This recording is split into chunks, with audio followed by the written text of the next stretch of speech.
Hello and welcome to Trucking Answers. I think I'm here. I never know. Okay, so look, it's Monday. It's 1 p.m. We are here every week. Hello. Welcome, everyone, to the big show. Thank you, everybody, for being here every week. It's always something that people show up every week. I really do appreciate it. Michael Muller was here with Trucker Hershey the other day. Every day, YouTube takes the people off there. So if you're on there, and sometimes YouTube takes it off, there's nothing I can do about it. Hey, Ray Martinez is going to leave the FMCSA. What are we going to do about that today as I shuffle some papers around here and get to the program? So let's see what's going on out here. Ray Martinez, new ATA president. Are women flocking to trucking? Holy mackerel. The GM is still on strike. Mack's on strike. Everybody's on strike. Nobody's working. Everybody's being laid off. What's happening? So there we go. Trucker Hershey's here. Wild Bill, hello. Thank you for being here today. I'm glad you were able to get on. Let's see what else is going on. GT40, good morning. Headed home from Las Vegas. How's the weather out there? James Faust, hello. What's going on out there? Al Johns. Let's see here. Misty is here today. I see that you're driving. You won't be chatting. Thank you for checking in and for saying that about GP Transco. Always curious about how things go there. So at every company, thank you for that. And let me know if you head on over there and get one of those nice blue trucks. So I like all the jokes that are going on there. Very clever. The Rooster, it's going. It's beautiful out today. Nice and sunny. I love it. It'll be super good for driving. The White Knight is here. The cold weather takes away the bugs in the construction also. So Beta Bears, good afternoon. Racket Maker is here. Luke, 1, 2, 3, 4. It's Cheeseburger Monday. Yes, it absolutely is, as I have that on there. Don't forget, it's always Cheeseburger Roller Wiener Monday, as we say on the show. John is here. Josh, right. Josh Bunton, hello. Jay James from Portland, Maine. What is happening? Let's see, where did I go? I lose my place a lot for people that have never been here, so that's just how it goes. Hadrian Wade, hello there. Peterbilt 379, what's happening? I haven't seen you in a while. Cartage Studios, hello. Here's Fatty 2x4, one of the best names on YouTube. Trucker Jim is here, and Cash Money. Been a while since you caught it live. Glad that you are here. Thanks for coming in live today. We appreciate you being here. And let's see, where did I go again here? Alf, hello. What's going on? Tyler from Windfall, Indiana. Where is that? Like in relation to anything? I never heard of that state. Ricky, what's going on? Ralph, is good to see you. Kenneth B. is here. First day of home time in southeastern Michigan. Get your snow shovels out. It's coming. The Critic is here. Hello. Welcome. You survived another week. Nathan, thank you for being here. Where did I go off to? Plantees. Hello, that's a new name. Sam is retracted. Willie, good afternoon. DA Healthy Highwayman is here. Jason, good afternoon. Finding Keno. Did you find a Keno? Delivering in Houston at Cisco. Well, so you'll be there. Well, enjoy your stay at Cisco. JJ Godfrey is in Florida again. Good morning, Nomad Trucker from Oregon. Butch is here. Ernesto in Lancaster, California. I bet you have it better than we do. We had a frost warning here. Willie, thanks for the advice about free groceries. It actually worked, and it's amazing. Look, I love Shipt. I always talk about it. Shipt. I use Shipt. You can get groceries delivered for free. Thanks for saying that. You can get, as long as you do $35 to deliver groceries to you wherever you are at no charge. So that's pretty awesome. James Faust, where do I work? Yeah, well, people don't ever ask me that, so that's good. For new people that are here on the show, I don't ever say where I work. That keeps them out of my videos, and I don't have to explain anything to them. And I don't recruit for them. People, they change job. I've been here a week. Give them a call. Been here a week. Give them a call. I've gone through 12 jobs. I don't do any of that, right? No recruiting. I think that keeps everybody on the up and up. So there you go with that. Ruben, good afternoon. Greetings from Kentucky. Going home this weekend. Heartland. Okay, what do you think about that? Sync to my frequency, 10 out. I appreciate it. Going with a roller pork egg roll. Do they have those? Yikes. Hello from near Tulsa, Oklahoma. Missed last week because you're moving into your new Peterbilt 579. Are there pictures of that somewhere? Well, Bill, right? Yes, exactly. He was on top of that today. So where did I go? To S2H, take a shower Monday instead of spending fuel reward points.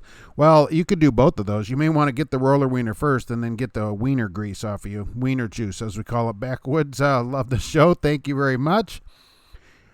J. Rom rolling up 71 in Xenia, Ohio, not too far. Phantom 903 is in the house. In Maine, what's happening? Did it snow up there yet? North of Tipton. Oh, okay. 30 minutes is up, so you got her all right. Well, thanks for checking in. I never heard of that. So we used to have a cottage at Bass Lake when I was a little kid, so not too far going that way. Eric is hauling Ford parts. Glad you're not hauling GM parts, and I appreciate you hauling Ford parts for me because we are Ford fans here. 3 hours to get nail pulled out of a tire. You got to love it. Yeah, I hope you got paid 3 hours of time. Dwayne, hello from 8094 Nightmare. When is it not a nightmare? You know, I grew up in Hammond, for people that don't know, which is up in the Northwest Indiana area. Used to go on 8094 every day. It's a total disaster. I don't like it. We have runs that go that way. I don't ever do any of them. You heard the National Highway Safety Administration thinks the hours of service proposal is unsafe. Yes, they do. The the National Highway Safety Administration, those letters, they think the new proposal is unsafe, and so do I. I agree with them. So, yeah, they come out and did a big thing about it and said, hey, you know what, FMCSA, that what you're doing over there is garbage. And I kind of agree with them. Al Johns is running Memphis to Pine Bluff, Arkansas every day. What do you think about doing stuff every day? We can't get people to do it. We have a lot of things that are regular, and we can't get people to do it. They don't like it. Kenneth P., not this time. Put 2 feet of snow that hit Dakota. We'll run north of Detroit. Okay, good. Believe me, it's headed your way soon. D-Boy611 is here. Finally got notifications turned on. Great. Got that technology figured out. That's good. On what is on that? I wish I could think. That would have been a good joke if I could think of the name of it. Right, the phone that old people use. I can't think of the name of it. So I have to let that one go. Todd, hey, Mark, good afternoon. On your way to Effingham Petro. All the time you're over there. My favorite Petro, Mr. Skeptical.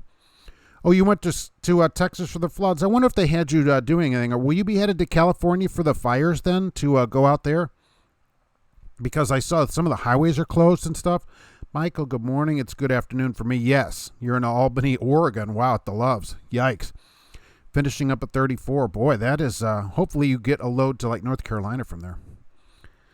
Wow, Bill, thank you very much. Trucker Hershey, they had me recover this crappy truck last week. Nice. Auxiliary bunk heater, cooler not working. Super great. Truck will not run more than 5 minutes. That's awesome. I'd say, look, we need to figure something out, or I need a motel or something like that. Holy moly. Have I ever done a video on a hurricane in Oklahoma? No.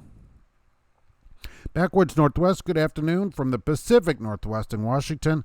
Where to work? Yes, they do. Backwoods, absolutely. Trucker Hershey, the joke's on them. It doesn't work because the batteries won't charge. Oh, all right. The auto start keeps the truck running 3 hours to charge the batteries. That's something. They should still give you a motel. Willie, my cab handle is the Hooded Claw. Sweet.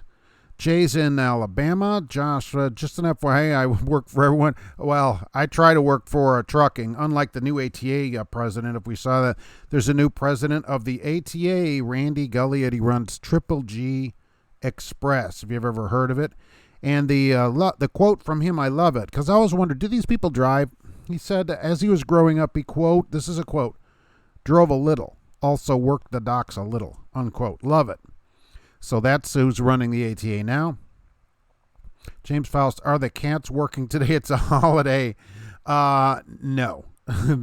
When do they ever work? I mean, when Gracie is not impressed with holidays or any other day, basically that's how all of her days go, just like that, pretty much. And no mail today, right? Columbus Day? But all bedding is on sale. I don't know. Why is it bedding? Did Columbus, did he invent it, bed sheets or something like that? I don't know. Peterbilt 379 hopes you'll get 30 years of a successful career. Oh, yeah. You got your whole career ahead of you before you'll be out of a job. Believe me, keep a clean record and you got a career. You have to go to Cisco in Las Vegas tomorrow. That won't be any good. Look forward to the show every Monday. Ricky, I appreciate that. Thank you. Jeff's at Big R, Alamosa, Colorado. Sweet. Everybody's all over. Sometimes people are all congregated on one part of the country. What's going on with everyone blinding us tonight with the high beams? Are they looking at it for a dollar coin? Oh, yeah, Ruben. People have high beams, and then these older trucks, usually it's an owner-operator that does this because it's an older truck. They'll switch out their halogen lights, their bulbs, to LED bulbs, but they don't change the reflector housing. And so it's not the same kind of pattern. I love it. And they blind everybody and think they're doing something. Or they'll put on, those light bars. I've seen people put an entire light bar in the front of their truck. It's got like 40 LEDs in it and run that at night. Why is that truck not pulled over? What is the new hours of service? Nothing. It is not yet. We're still actually just commenting on it. So we don't even have an hours of service yet. The barbecue trucker, Joe's Roller Wiener Emporium, said thank you because of the channel. He doubled his order. Double your wieners, double your fun. That's their new slogan over there, I think. Willie, I hope the self-driving trucks don't come to pass. The idea is too dangerous. It's going to be a long time. Teslas are running into stuff in parking, just trying to get out of a parking lot, okay, before it is a long time before that happens. A carded student's jitterbug. Yes, I wish I would have been able to think about that. Hey, glad you got that jitterbug phone figured out. Okay, it didn't work out as good later like that. It's still good, though. Pab Mr. Mark, if you read this, what should an owner-operator do? Well, if he decides to go work for another company, if he doesn't have an ELD, because it was removed from the previous company. I don't know, get your own. Can't you get your own, right? You could just pay the fee and get your own. And I do see that a lot of companies supply them. I will say I'm a company driver, so I don't know the ins and outs of how that works. I'm sure there's some owner-operator on here that can answer that better, really. I'm just not one. Trucker's Coach does a lot of the owner-operator. He owns his own truck. I don't have a truck. Michael, what do you think of the German driver's license setup for experience? I thought that was super fascinating, and that's a great way to do it. Every time you want to drive another vehicle, you have to go take another test. It was all literally graduated, every kind of different, up to 20 mile an hour farm equipment, then faster than that, and then trucks. You have to need a different license to pull a trailer with a car. I love it. They got it all going on. Yeah, D-Boy, right. Jitterbug, right. Get your jitterbug figured out. At least you got those big buttons to press. Bruce is here from Texas. Hello. It's getting boring, but I'm paid well. Thankful not making $12 an hour driving a forklift. That's the thing that people tell us too. Oh, I can't do the same thing every day. It's boring or whatever. You know what you're going to make. There's that benefit. You know when you'll be back. There's that benefit. Everybody, wherever you go, gets to know you and that kind of thing. There's a lot of benefits to do. You know where to stop, where to fuel, everything. There's a lot of benefits, although most people don't want to do it. I will say that. North half of North Dakota got buried. Right. I lucked out in the northwest part of the state. I saw that. I mean, they were advising no travel. Roger Penske is here. Hey, it hasn't seen you. What's going on?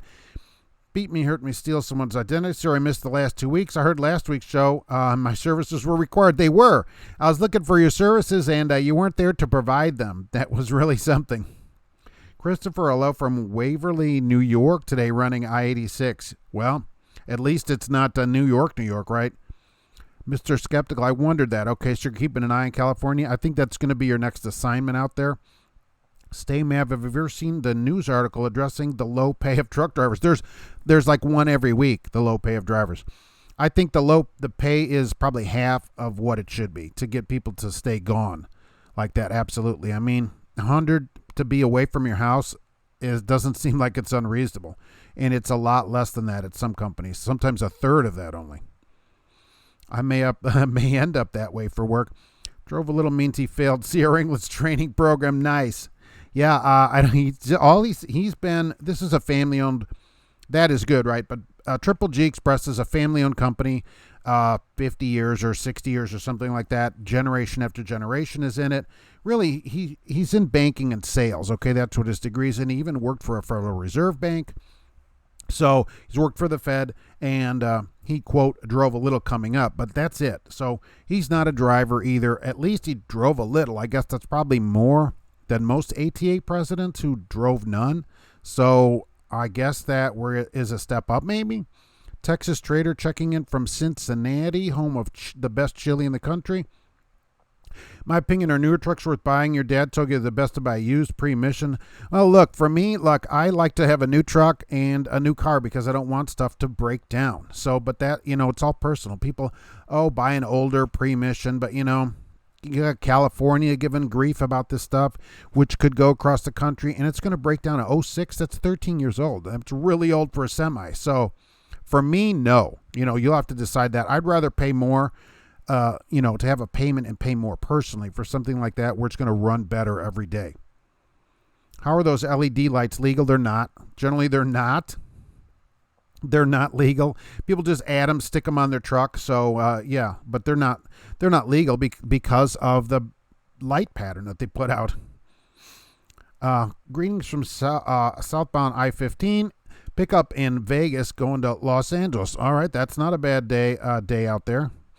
At least you're going downhill. George Wilson just reminding all drivers, especially new drivers, do not drive a vehicle when an ether explosion, the amount of tire on a rim, integrity of that tire is over.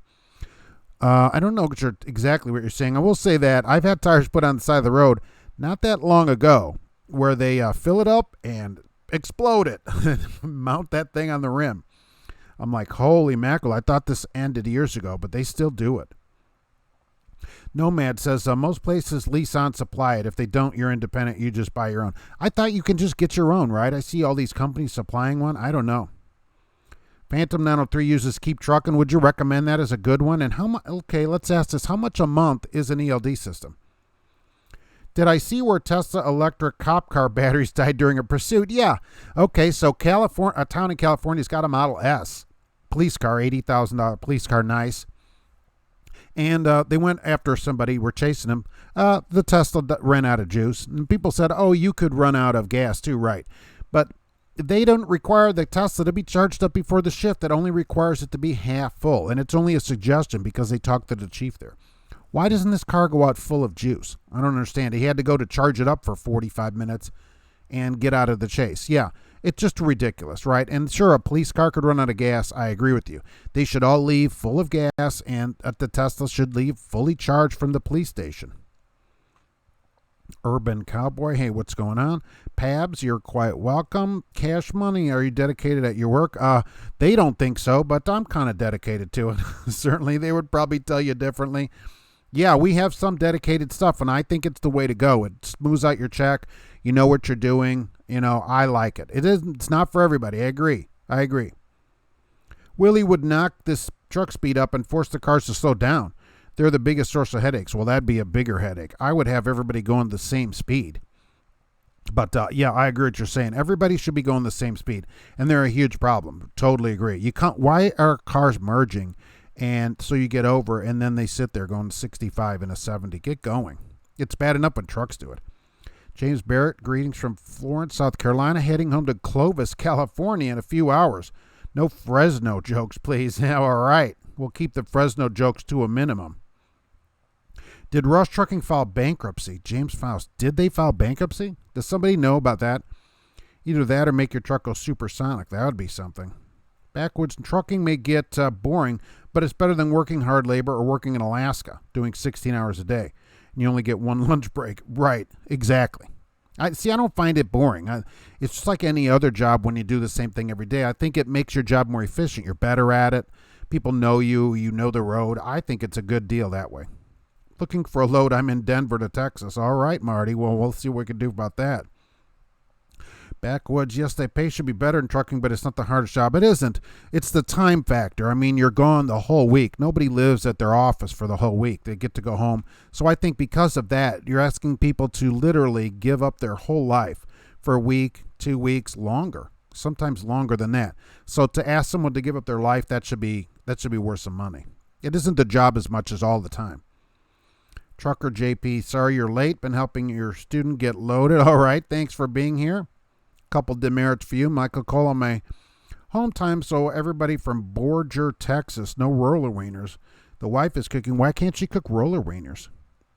I feel like in order to be the ATA president, you should have 10 years experience. You should at least have a CDL. Come on, you should at least be a driver, for crying out loud. Holy mackerel. None of these people, and the guy that's taken over for him, where did the name go? The ATA, oh, okay, we're talking, the FMCSA, right, Ray Martinez leaving.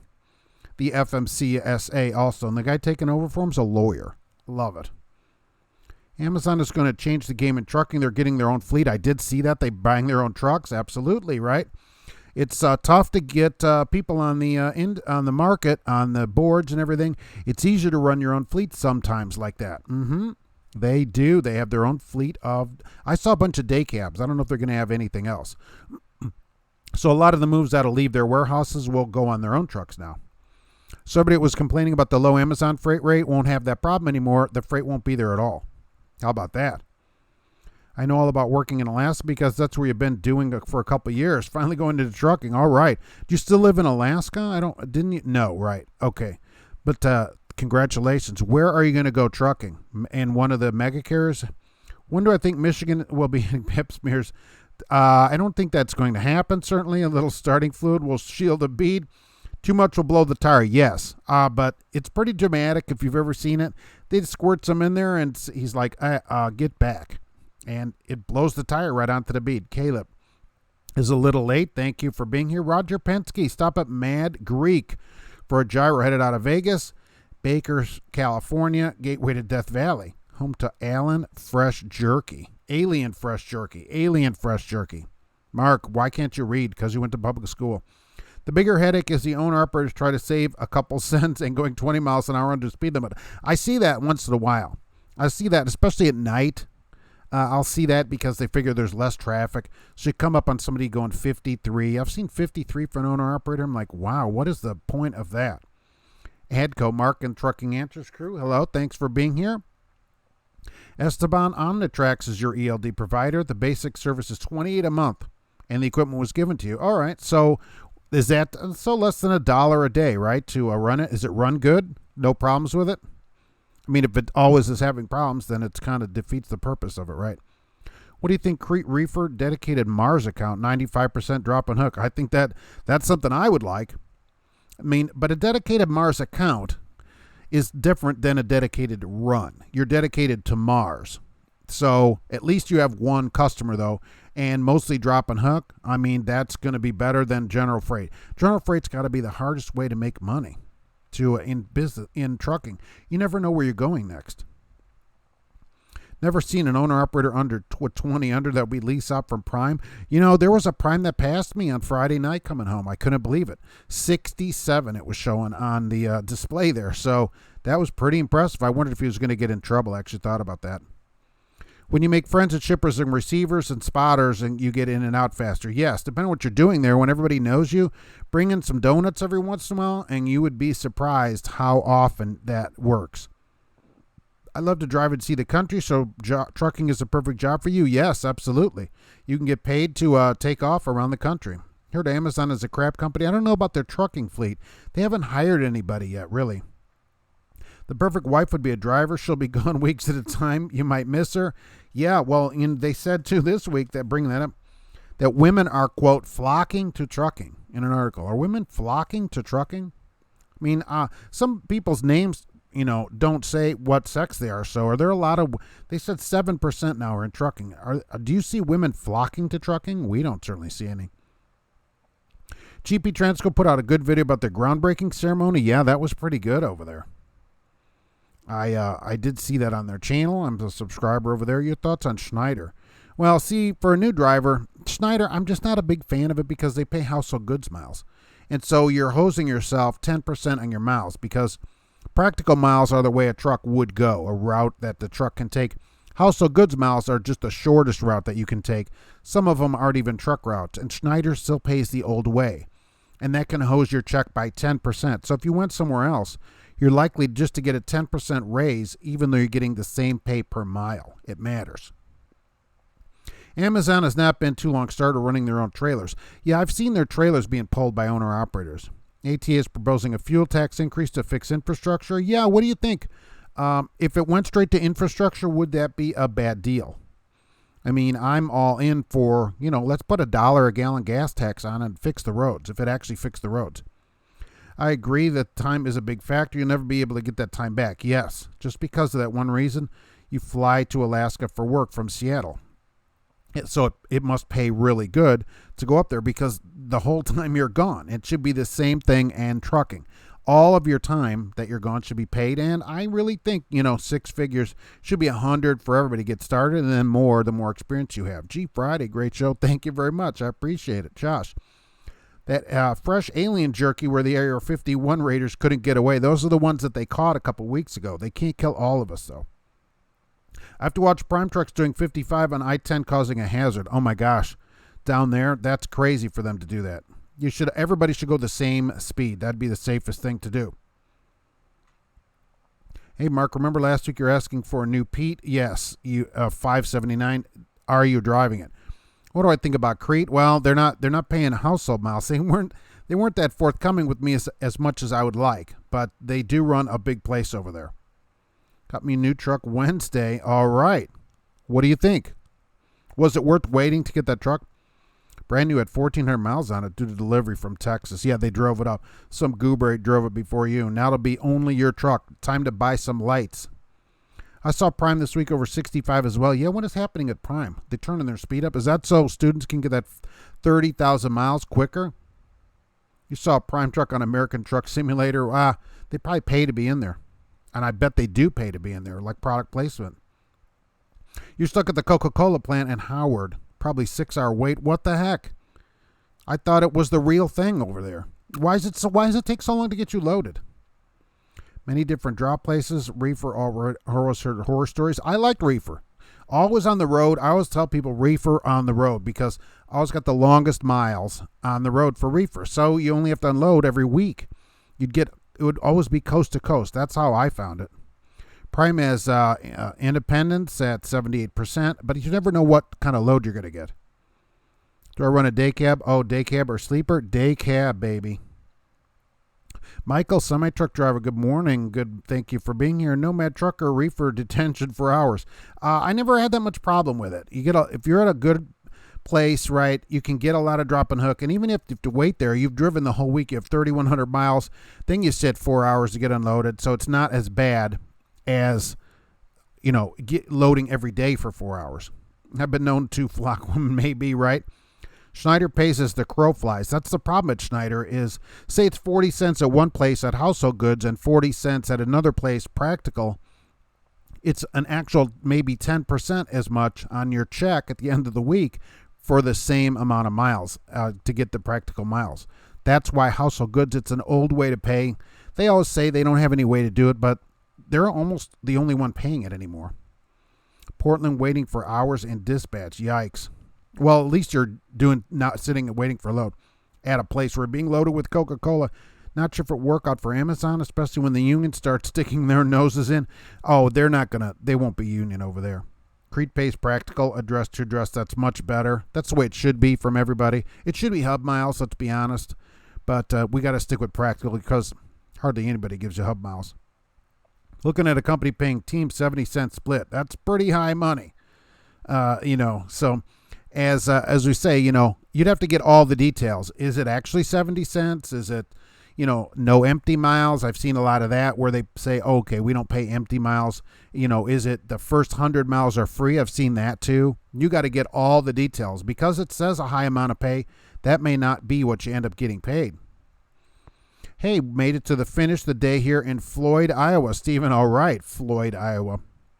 Is there a barber shop there? Who remembers that? Yes, pays really well in Alaska, but it's the definition of hard work. Yes, you're getting paid for the work and the time. And from what I understand, it's cold there. Hey, Mark, love the show. Starting this week, hauling glass with class to Westbrook, Maine. Wow. All right. Thanks for being here. The way I was explaining how Smith pays, it's Practical miles, but instead it's zip to zip on truck route. So it's center of downtown to center of downtown. How many miles off are they then? Because even places say this. Practical, every company has their own way of figuring out. That's the maddening part of it. Every place has their own way to figure out Practical miles. It's different. Two companies with the same load pay different, and they both say Practical. It's so hard to figure out how far off are they. In Chicago, everyone runs the same speed. Then they stop and start again. Yeah, but on 80-94, everybody runs 85, 90 miles an hour down there. Until a crash, and then you're backed up all the way to Portage. Yes, it's nice and only had to wait 2 days on the wait list to get it. Wow. Company likes you, right? Or they had the truck there or whatever. Absolutely. When are you going to put some lights on it? Crete has dedicated jobs, but they pay out 8 cents less. Well, it depends. Do you have to sit more? If is it drop and hook all the time, somebody else might make 8 cents more, but they got to sit every day. Prime lease drivers, 65 or 67. Yeah, but no, they never do it. They're just starting to do it now for some reason. Reefer's been good to you? Right. I thought Reefer's best on the road. Apparently Coke only has 2 loaders and 13 trucks in front of you. What is going on? You should have been picking up Diet Coke. They could get it loaded faster because it's lighter. No problems with the Omnitrax. It's a headache to set up. I had someone put my equipment in your truck. It took 2 weeks to get you going. Oh my gosh. I would say they owe you $14. Well, $28. Yeah, $14 for those 2 weeks. The American Truck Simulator is a simulation game, right, where you play as a trucker. Exactly. London is looking for a team Houston to Edmonton, dedicated route, 74-cent split. Man, that's good money. You're going to need a way to get to Canada every day. Peterbilt, where you get it. Trimac is 64 cents. Is it real 64 cents? You know, real versus 74 cents. I mean, 74 cents, especially if it's the two of you, husband, wife, or however the two of you are together. If the two checks could go together, oh my gosh, 5,000 miles a week. Holy moly. Heads up, all Heartland trucks are limited to 64, maybe 65. The only way to go faster is downhill. Don't tailgate. You should never tailgate a truck that's going slower, of course. Go around them or just stay back for a few minutes so you can get around. No tailgating. That doesn't do anybody any good, especially in a construction zone. Your Omnitrax has been acting weird since they put in the ELD system. It shuts off and restarts. Oh, that's awesome. What did the DOT think about that when they see that? Is house all good zip to zip? Yes. So edge of the zip code to edge of the zip code through a route that sometimes trucks can't even take. And that's how they route you. And they go, well, usually companies say, well, that's just how the technology is. That's absolutely not true. Okay, Wayne. Yeah, I don't know about that. Avoid any company using PC miler software for mileage pay. See, they can pay different ways on it. Every way is different, and it's so hard. Oh, and they go, oh, we pay practical miles. And then you're going to have to ask them city to city. That might not be a bad idea, I guess. Pick 2 cities and ask different companies. We could call them, how many miles will I get paid from these 2 cities? They should be able to look it up. Maybe that's the solution to it. You can get the game on Steam. That's where you can also play Star Trek Online for anybody on there, which generally I haven't found anybody else on there yet. The load's definitely going to be late. I'm shutting down by 8 p.m. and have a 12 noon delivery in Louisville. 620 miles from here to there, but probably won't leave till 6. I think you're not going to make it. Okay, guys, truck clean headed home, and listen to the rest of the show on Wednesday. Thank you for being here. Doing a delivery to downtown Portland. Is it raining out there? Usually about 15 to 30 miles off. Sometimes I get paid more than I drive. Okay, well, if it's off in your favor, I guess, how's it do by the end of the week then? Let's see that. You know, at the end of the week, how far off are they? I mean, 15 miles off, we don't know if that's 500 miles or 1,000 miles. You know, is that a week? Companies put a string on an open map from point A to point B across the lake. Yeah, that's basically it. Right, that's about it. Reefer is good, but you have to wait a long time hauling produce. Sometimes you can wait hauling produce. I agree with you. So get a reefer, kind of like Schuster or something like that hauls ice cream or something boxed, you know, stuff like that. Because produce, too, the temps are so tight on them. They give you grief about them. They put all these temp sensors in there. It's not the greatest way to haul. In car hauling, you have to split pay normally. If your car RV, a loaded rate of 65 to 70 cents and empty is 30 to 40 cents. All miles vary on a method used to calculate. When I looked into it, which has been many years ago, and I guess it has changed since then, they offered a mileage rate, from what I remember, which is a long time, 10 cents a car per mile that you have on the truck. So if it holds, 9 cars or whatever, to start out, you got 90 cents as a company driver. But when you stopped and took 2 cars off, and then for those miles, you got 70 cents, and then took some more cars off and you got less. That's the way I remember them explaining it to me. And empty miles coming back or going to get the next load didn't pay. It was 10 cents a mile a car or a vehicle, I guess, on there. But now you get these people buying these gigantic pickup trucks. You can only fit a few of them on there. So maybe that wouldn't do as great as it used to. AC, good show again. Thanks from Ogallala, Nebraska, right, to Cheyenne, 60. Oh, nice. That's about to change, right? Get your chains ready out there. Trucker Hershey wondered what they do about trailer washouts if 90% drop and hook. Was that a reefer division running? Is Crete running reefers out there then?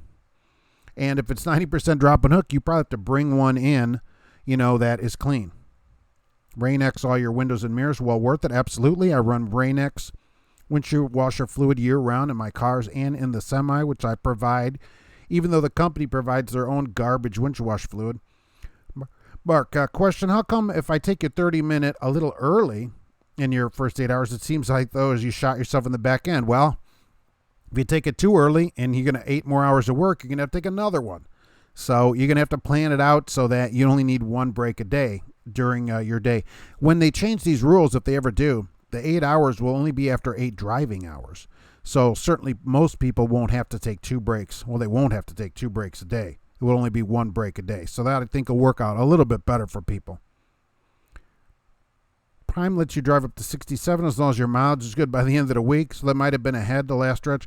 Look, if you are leasing that truck and making payments on it, it's none of their business, in my opinion, how fast you drive the truck. What do they care what your mileage is? Unless this is for company drivers. We want to get a good truck simulator. What's the best one? I don't only play Star Trek Online. For people that are on Star Trek Online, you can send me an email and we'll meet somewhere in the galaxy. Detention after 2 hours at Crete really is bad. That's better than some places which don't pay it at all. It should be immediate. Crete and all these other places. People shouldn't have to work. Sitting is working for free. That is the most ridiculous thing in trucking. That we've tolerated it for all these years is crazy. Look, we got General Motors been on strike for a month. Mack Trucks is on strike. The people that make Macks, they're on strike because they have temps coming in and stuff. So, that drivers sit for free. It's crazy. Ernesto hates the gas prices in California, makes you want to not drive. Oh, it was $3.29 here for gas. Yesterday I filled the wife's car up every week, so $3.29 here in Lafayette. Not what it is out in California, certainly. Michael, some of my truck drivers, some places pay post office to post office. Wow, regardless if you travel further or shorter. Yeah, that's not the great way. They should pay hub miles. Really, it should be hourly plus overtime. That solves all the problems of trucking. Solves all the safety problems, solves everything. But they don't like solving problems. This new guy, Randy Guillot, Guillot, right? President of Triple G. I'm going to send him an email and see if I can talk to him. Probably not. They don't like to respond. Trucking Journey Smith pays center of downtown to center of downtown. That way we get paid. Sometimes I get more than what I drive. Sometimes you lose 15. So they're pretty close, and that's pretty good in the industry then. Your ELD is not working correctly. Don't you legally have to paper log? Yes. If you have problems, you can paper log it, and you get a week to fix it. You can send an email to some FMCSA email. I don't know what it is because the company takes care of it if we have a problem.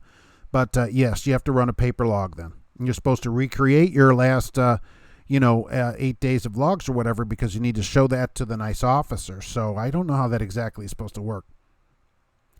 Clay is late but made it to the show. What's up? What's happening out there?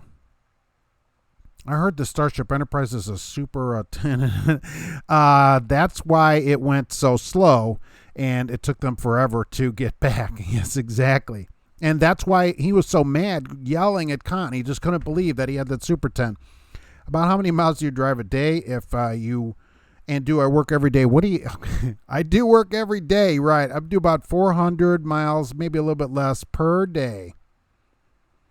That's what I do. Where did I go here? And I'm lost, of course. Okay. Stevens is not out of business. No, Stevens Tankers is out of business. Stevens Tankers, and by now, 15th, I think, right? They're closing, right? So the tanker division of Stevens is out of business. My company most people didn't even know they had tankers. My company is pushing to install tracking apps on our cell phones for broker loads. Nice.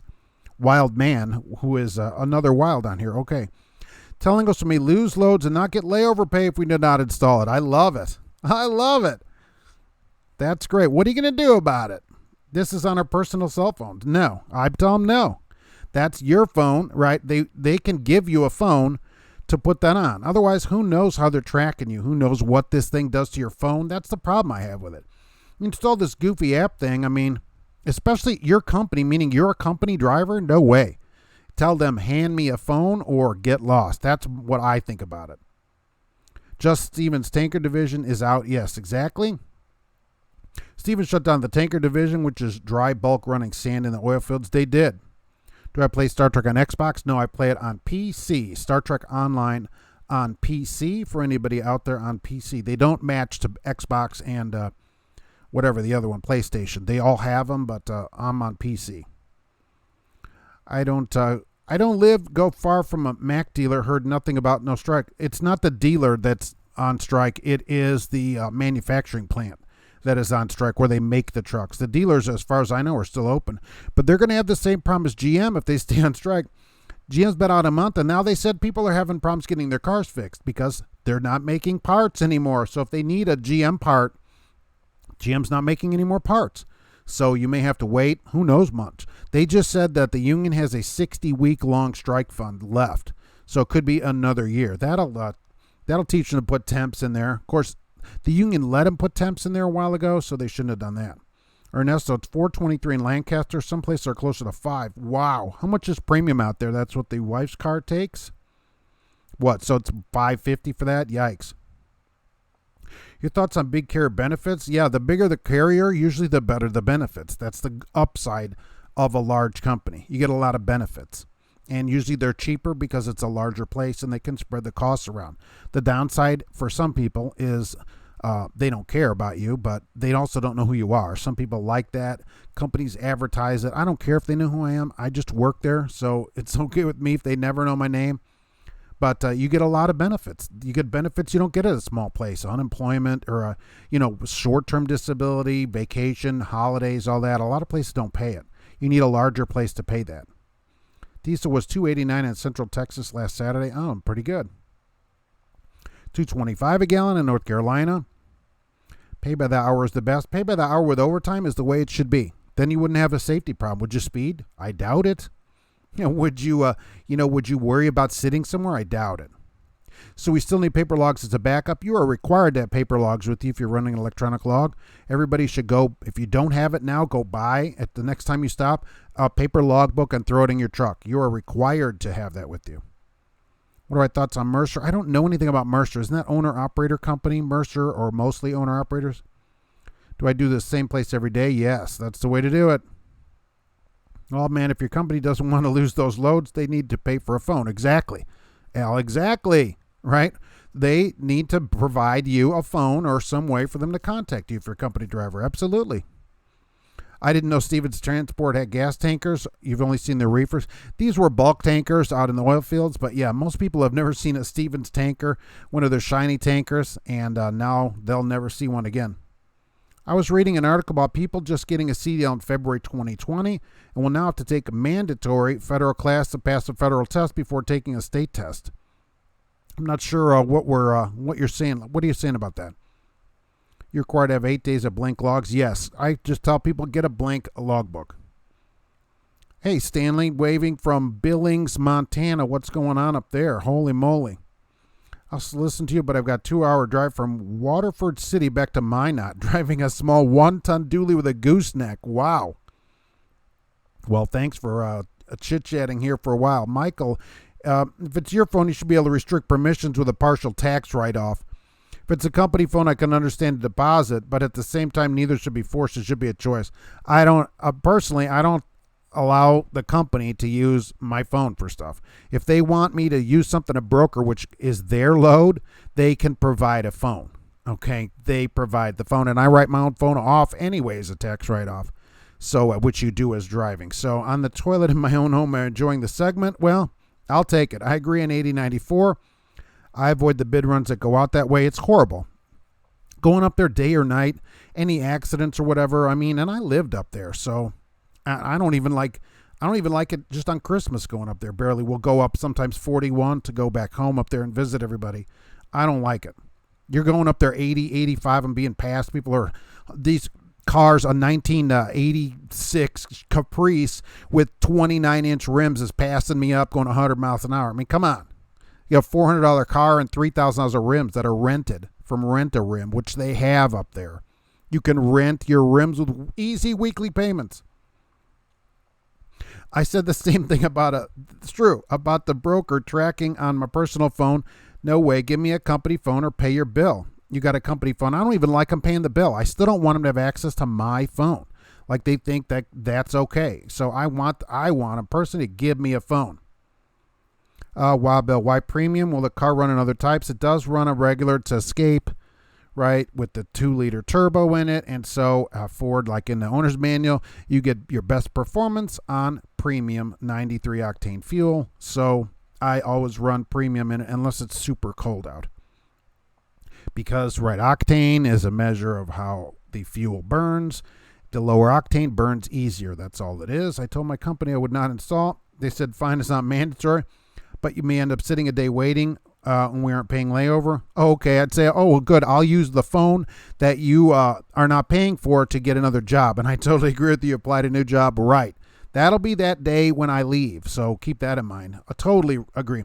And if everybody did this, they couldn't do this. They just want to use your phone for nothing without giving you, here, well, use your own phone. No, you give me a phone and you figure that into the load amount. Wild Man has an interview Saturday. Good. Tell that place to get lost. Mercer only hires owner-operators. Oh, there you go. So I don't know really anything about owner-operator companies. I won't put it on a personal phone, truck or Hershey. They can track you when off duty. I think so.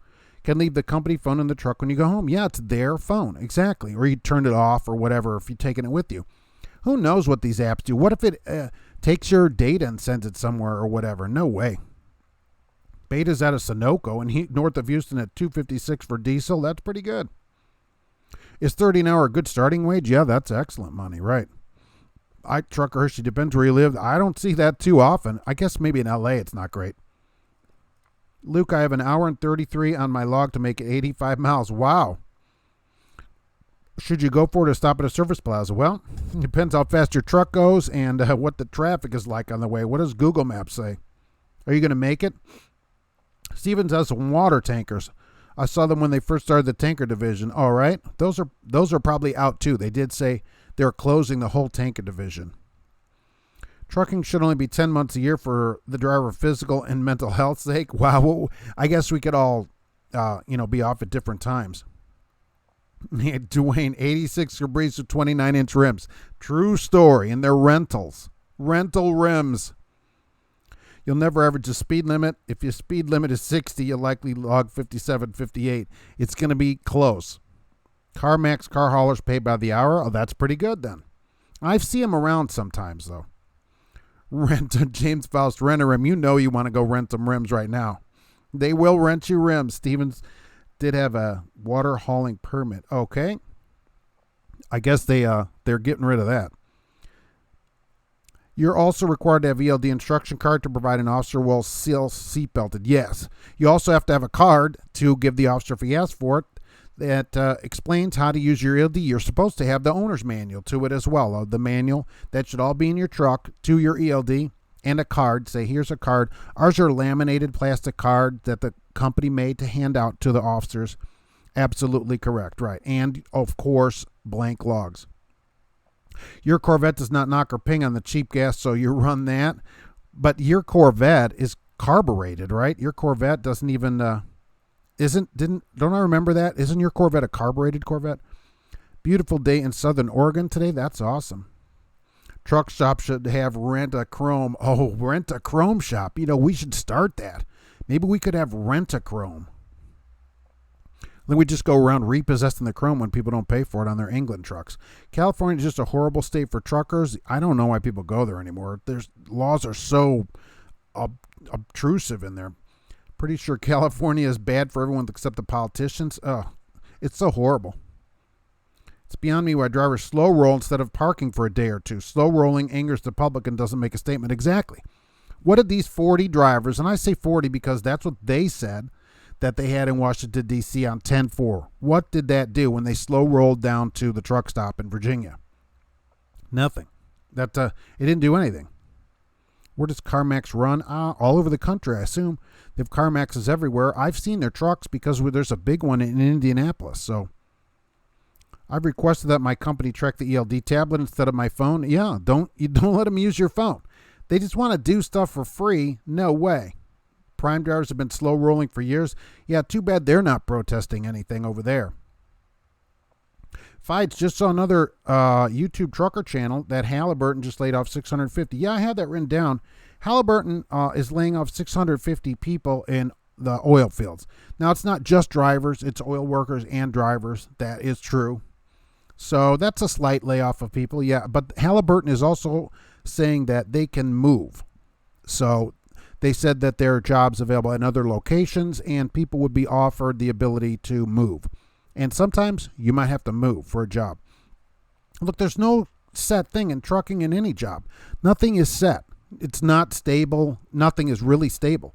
Anybody, me or everybody, could lose their job at any time. They can go, you're fired, or they can close down. Look at Falcon. They just closed. I mean, this app, Arrow, right? You just never know. You always have to have a plan B ready to go. Always be ready to go. We need Trick My Truck back on TV. Oh, nice. Maybe we could pimp my truck. Get that guy back. X, right? Maybe we could get that guy back, and we can use this Rent-A-Chrome and pimp people's trucks out. It's carbureted 350, right, in 1977. So it's not going to affect you as much.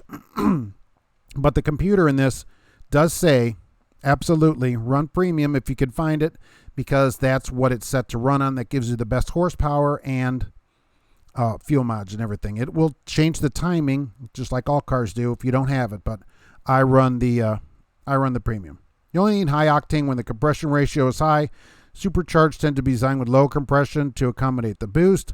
Okay, owner's manual does say run it. Okay, so, and the compression ratio is 10-1 on this one, which isn't super high, but higher than some. These small turbos run better on high octane, believe me. There was a family-owned peat collector, got a store where you can buy chrome. Yeah, but can you rent it? Paid by the hour solves it. Your boss said fuel bill went down 22%. Yeah. Companies don't realize if you pay somebody by the hour, they're not going to be going 80 miles an hour. They are just going to run the speed limit or less, certainly. Gas in Jackson's $2.15. Wow, that's super cheap. If you meet another driver from the same company at the shipper and told the guard he was empty and I picked up that empty trailer, why would it be my responsibility as a trucker to prove it's empty? If you meet another driver at the same company at the shipper, told the guard he was empty, I don't know. Open the doors for them. I mean, I don't know where we're at. I feel like we should protest some of these regulations, but in order to make a statement, we need more than just owner operators. There's not that many owner operators. That wouldn't do anything. So is it a bloodbath by the economy or just mismanagement? Look, people just right now in the oil fields, people just losing their jobs, and there's some of these other trucking companies. It's not a bloodbath. There's 1 million drivers. So when 600 people get laid off, that is not exactly a bloodbath. I mean, it just isn't. I tried to inquire at Stevens, as was on hold, then transferred, then on hold. Another 20 minutes you gave up. Oh, too bad. You should call them back and say you want to get in their tanker division. It's a job. No loyalty is over. You know, there's never loyalty. I mean, any job is, there's nothing stable until you provide your own income or whatever. There's nothing stable. You're at the mercy of wherever you work.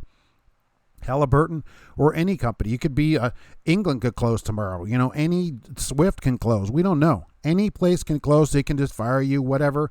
You can lose their tanker division. Those people are out of work. You just don't know. Schneider has just a jerk. Schneider has installed this app on their phone. It's called Compass. I found out they were tracking your every move when you had off duty time and went to go hang out at a restaurant. Isn't that great? Tell them to install that on their own phone.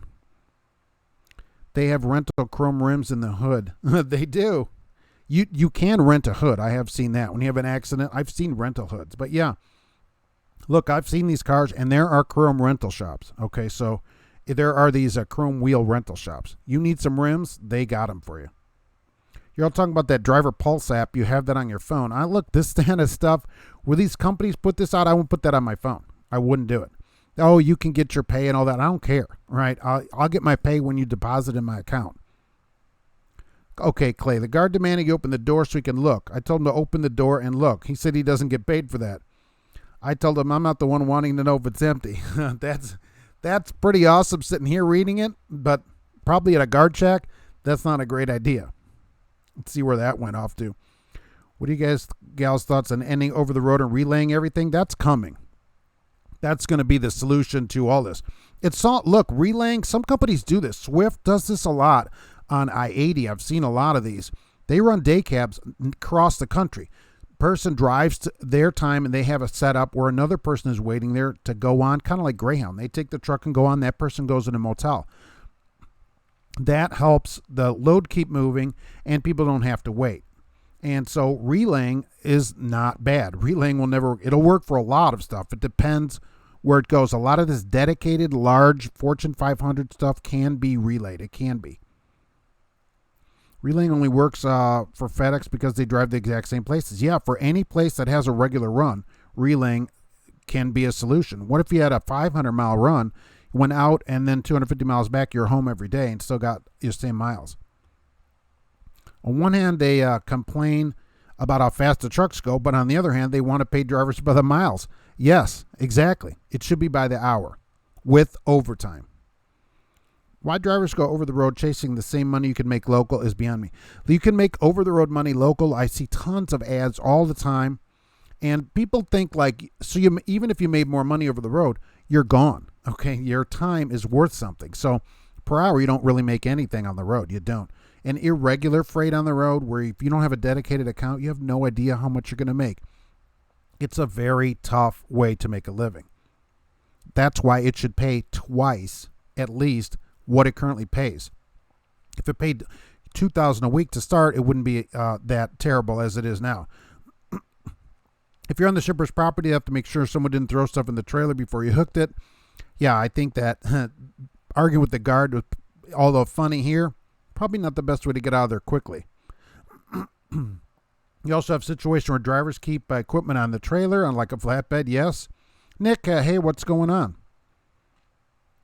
They do it for four-wheelers and tires too. Oh, okay. So you can 4x4 wheels and tires. So you can rent all different kinds of ones. That's a great idea, renting your rims. The Driver Pulse app, they send messages through it. Yeah, they want to use your phone, send you a message. You know what they used to use for that? Qualcomm. Tell them, you know what? Send it to the truck. Give me a phone. Do they require that you use it? Are they requiring it? Reeling is going to become a norm. Prepping for automated trucks. It solves a lot of problems. You know, you'd get home sooner. Should be like a 4x100 relay. So do a lot of FedEx day cabs go out of state? I think it depends where they are. At the CSX Railroad in Bedford Park, the spotter trucks have a camera in them, and now the company installed a box that shows the location if you're sitting stopped and the length of time. Oh my gosh. That's the stuff that they do there for a spotter truck is crazy. Oh, and so what if you're sitting? What if there's nothing to do? What are you supposed to do? Just keep driving around?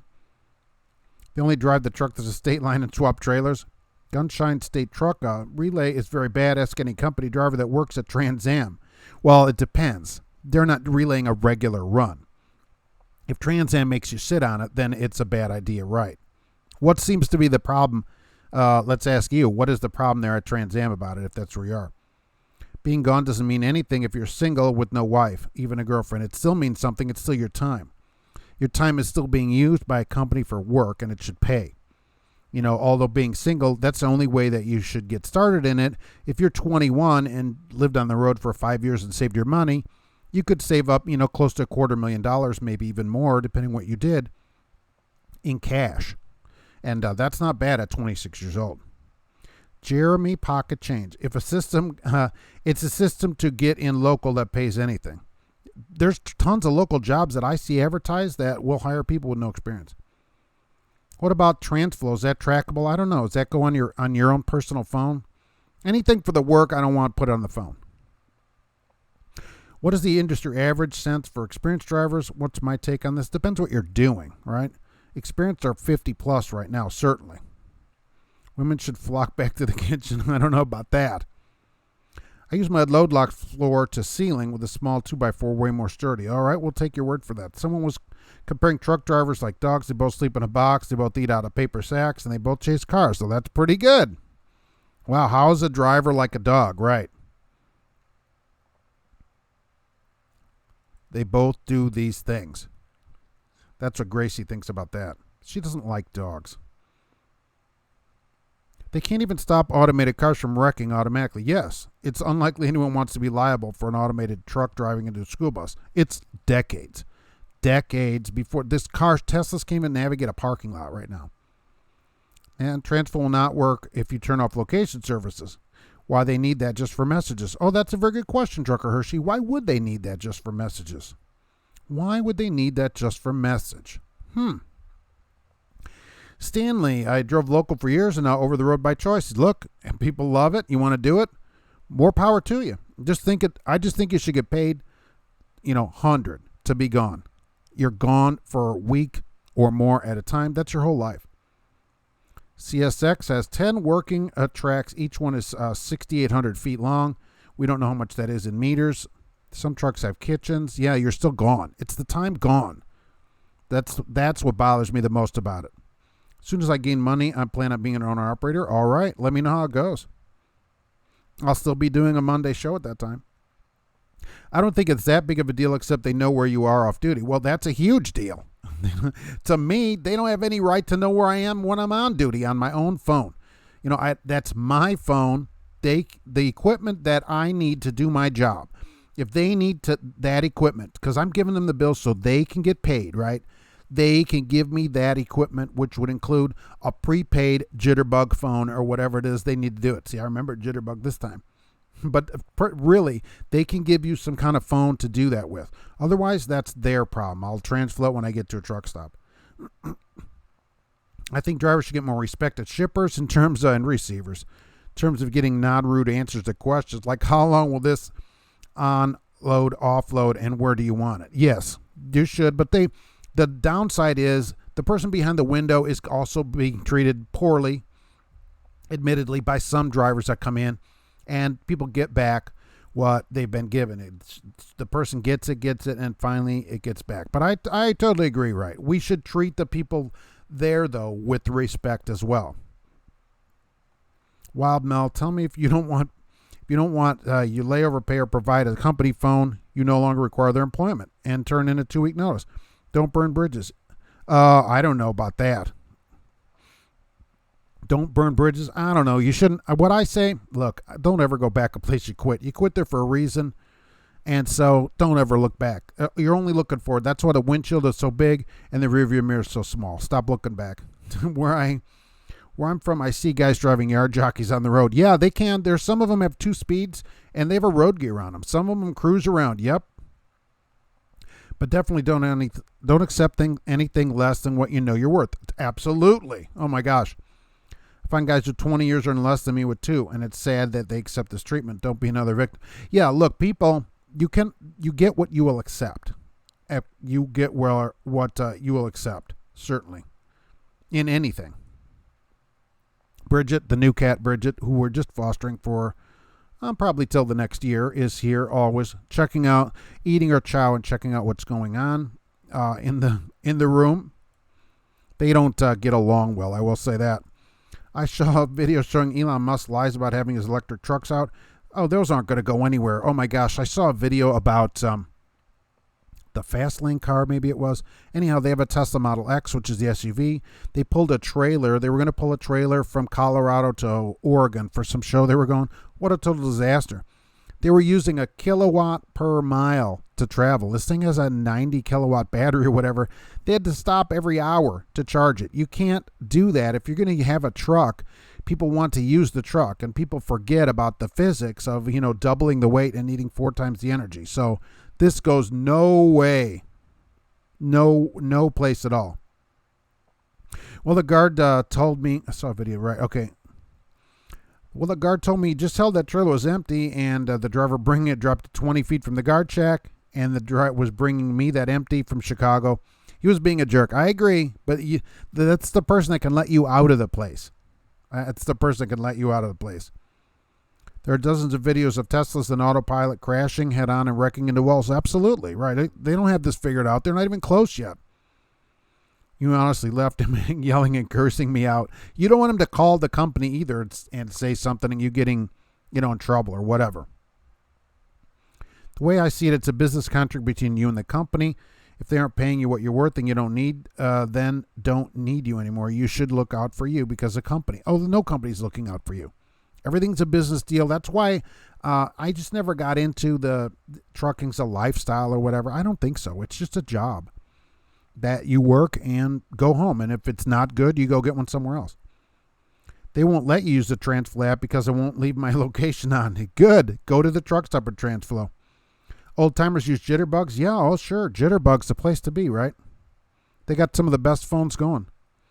Am I an owner-operator? No. Company driver, let them take all the risk, and they can just have the risk of buying new trucks all the time. Guard checking in empty, probably company policy. No room for common sense. Probably has cameras. Oh, he probably has cameras too. Trucking Journey says that I'm a company driver. Absolutely. Think about becoming an owner-operator. Let's set some owner-operators on that one. The guard has to make sure you aren't stealing equipment. Probably thinks you're stealing on. Maybe thinks you're stealing rims. Spotter trucks at CSX have. You have the highway gear, but it's blocked out. Right. Yeah. So they have to enable the gear. But if they turn that back on, you can get that thing cruising. Nomad trucker, you have a job. Everyone just trying to do their job. Yes. Tell your company you have a flip phone. We have a few people, and I've recommended that. I did actually a video about it. That when you're going to orientation or whatever, bring a flip phone with you and tell them, look, I'm not doing any of this. You try to install it on here. Chris, ex-driver from 2008 to 2011. Wondering if now is a bad time to get back into driving. It's always a good time to get into driving. People got to eat, and then people need toilet paper. That's what I say, and it's the truth, right? So it doesn't matter. Even if the economy, say it tanks to nothing, everybody still has to eat. So even if the whole country's on food stamps, all the food and everything's got to be moved around. People still need stuff, and then everybody needs Charmin or whatever. So I think trucking, if you'll keep your record clean, it's always a time. Unfortunately, you've been gone so long, they're going to consider you a student. So depending on how you do it, you may have to go through training again. Yikes. I once saw a scruffy looking man with a long beard and a classic Peterbilt holding a pet kitten. Oh, that'd be awesome. Hello, YouTube. I'm wondering how the old truckers and small women throw chains. No disrespect.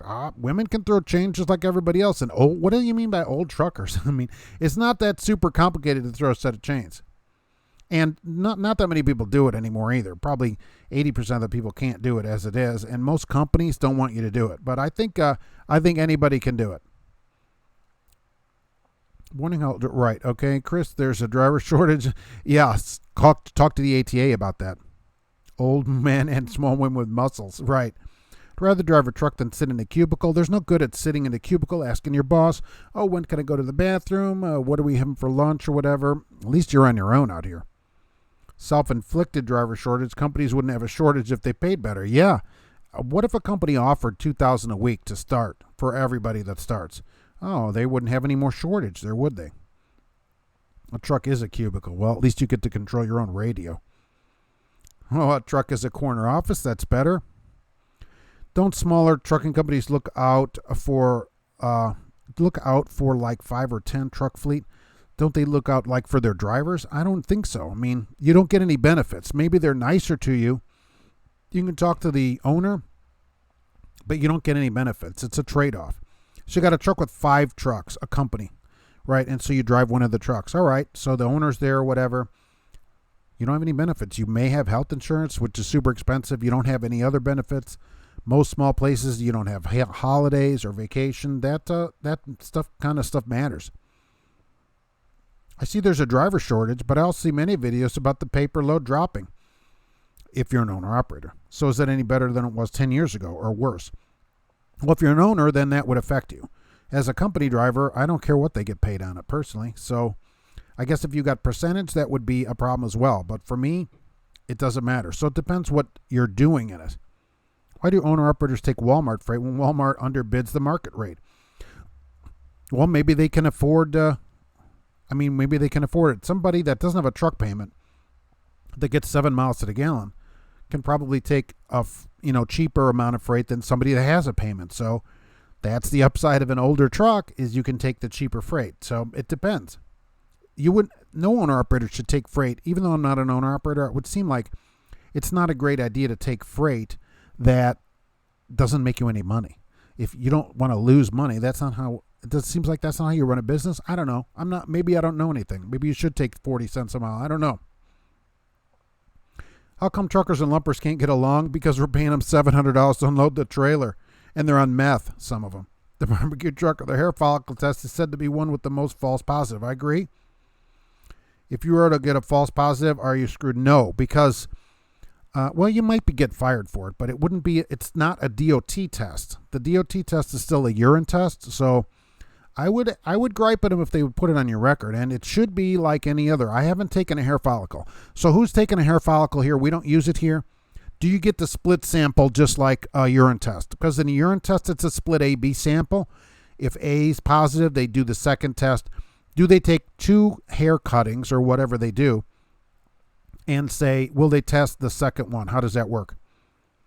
It's a shortage of skilled drivers, which is in part caused by bad company decisions and shippers not paying enough. Partly right. And bad companies, exactly. And skilled drivers, skilled drivers won't work for some companies. They'll work for other companies.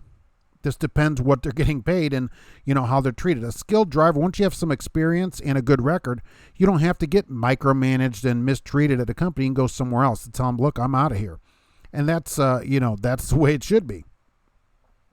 Being an owner-operator can be a good or bad thing. It just depends on a number of things. That is correct. Trucking journeys. Many lumpers are lazy and it takes 30-minute break every 5 minutes. Well, they gotta rest up from unloading your 2 pallets. That takes them 16 hours to do. Limpins want me to give them money to unload their freight. Yeah, you can always do yourself, right? Please don't squeeze the chairman, right? I love that one. If you get a false positive, pay for your own test and then get a lawyer and if they fired you and messed with your DAC. Well, do they split test hair samples? That's what I'd like to know. I'd assume if you ever did drugs, you get a false positive, demand a blood draw test. I don't know if you can demand. I don't think you could demand a blood draw test. You can have your own test done. Like Richard's saying, pay for your own test.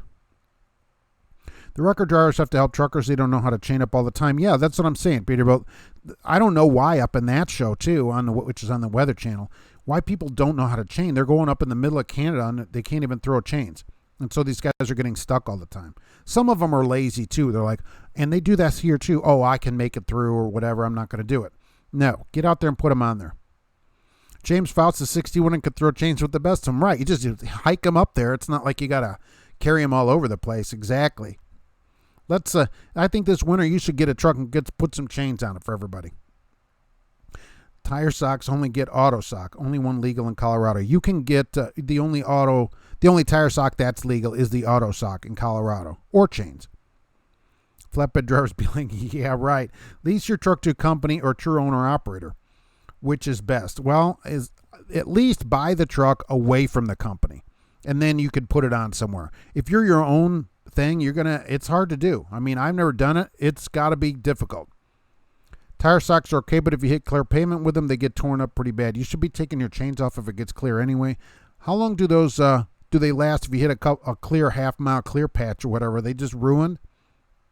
And do they say Haynes on them? I just always wondered that. Does it say Haynes at the top of them? What I don't get is why do truckers have to pay to have their truck unloaded when they're the ones that need the product? Because that's how it's always been done, kind of like this practical mileage thing. Companies like Walmart and that can demand it, and companies pay it. Oh, it's $483. Oh, okay, and the company's like, all right, we'll just give them a com check, and that's what they do. And that's how it's always been, and so nothing changes. Nobody's willing to change. Everybody wants change, but nobody's willing to actually do any kind of change.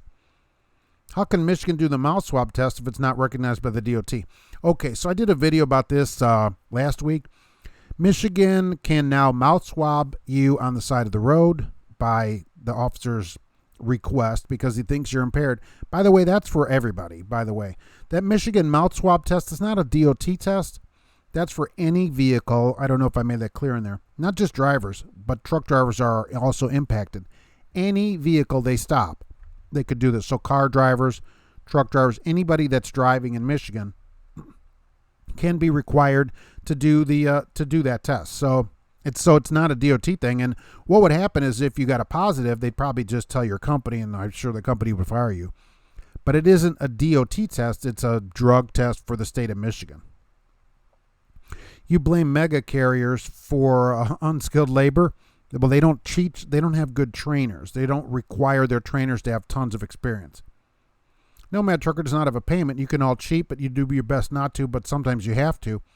But for you, it's not as big of a hit if you don't have $600-800 coming out a week because your truck is paid for. So sometimes you could take it to get you somewhere that's got better freight.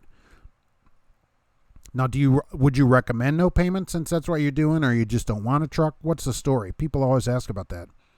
Hello, YouTube. Hair test fail. I would take a urine test the same day just to prove it. You should, yes. If you fail and know that it's a wrong test, you should go do your own test. at your own cost, whatever it is. My opinion, if you're freighting your truck, I will not pay to park, pay to unload, or pay to wash. If they want anything done with the truck or trailer, they will pay for it. Oh, yeah. If it's, if it's a company truck, they should pay for everything. Totally right. Are mega carriers all bad because it seems like most drivers hate them? Most drivers hate them because they pay poorly. They have training programs that are subpar. They don't require their trainers to have training. And in general, the drivers there are treated poorly, like enslaved servants for the company rather than being treated like professionals and paid in a way that, is acceptable. Having some chili your dad made you for lunch, nice and quiet in the truck. All right, that's pretty great. How's the chili that dad's making over there? I hope you put peppers on there. I had a hair test today and only took one sample. All right, so that's interesting. I wonder what happens then if you fail it, because a urine test is a split sample. They always split it. So they should do the split test. Next time somebody gets a hair test, ask them why they don't have a split test. Because you say, oh, no, that's not right. Test the other sample. Because to make sure that the testing isn't wrong. So I wonder why they don't do that. Wild Bill thinks Faust is an old man. Just left the cat scale after getting a broker load. I'm right at the limit. Nice. 11,820, 33,890, and 33,960. You are all set. I love that when they load it perfectly like that. I just suggest you stay away from any drug or everything bagels. Anyone who does or eats them. Yeah, but some of the problem with these tests is that, like the hair test is only 95% accurate. That's pretty bad. Some of these tests, 90% I've seen on some of them. That means you're likely at some point then, if you do a lot of them, to have a false positive. That's not great at all. Hair test goes back farther. That's true depending on how long your hair is. I only have heard of pre-employment hair testing. Some companies are doing it. But if it's a false positive, it should still have a split sample. There should be a split sample if a company is going to test it. The tire sock does not work in Canada, where the highway through hell is filmed, because their snow is different. Oh, because it's Canadian snow? Because their snow is on the metric system. Everything bagels can show up as a false positive. You have to get a metric tire sock up there to use it in Canada, because our Imperial socks here don't work there because they have metric snow. Oh, obviously, I forgot about that. Jim R6, yeah, that was a great deal that we had going on that one. Well, Bill is only 59. Volvo's driving me. I'm just in my extreme upper 30s, so you guys are way up there. Volvo's driving amazingly, but aren't hard to fix. KW is reliable and comfortable. This Freightliner, which I got in fall of 2017 now, new, I've only been in the shop really for downtime once, other than regular maintenance. Not bad, I would say, for a Cascadia, right? So, not bad. No paycheck for this week. They changed my delivery 2 days out, and I'm 3 hours away. Oh, and you're going to miss the cutoff. I love it. Clay, I had a beer load like that. Volvos take a long time in the shop. Our shop hates them. We have this one Volvo here. The shop hates it. They just hate it. They said it takes forever to get parts and everything. Your company reimburses all lumper fees. They certainly should. Michigan last year did a test run of the month swab on 100 drivers. 25 came back as false. Oh, nice. That's super great. And companies want to do this. The ATA here, this guy's talking about this new marijuana task force that they're having to encourage all companies to use hair follicle testing. And that's this new Randy guy who's running the ATA. Flatbed, dry van, and reefer, which for a new owner-operator team? Well, let's see. I have rates here. Right now, van rate is $1.86, up 2 cents from last month. And reefers $2.14, down 2 cents from last month. That's according to DAT on their load board averages. I thought that was interesting. That's why I wrote that down. So what do you think about that? I just got an alert for a kidnapping in your area, and it's scaring the crap out of you. Where are you? That's the question. Is anyone with you? Trucker Hirsch, you're hauling telecommunications fiber optic wire. That's pretty cool. We use a transflat, but it's not mandatory. No tracking on it unless you want to use it while you're driving. We send messages that way in load plans as well. Everything is sent on the Qualcomm. Yeah, see, look, if you want to do it, that's you.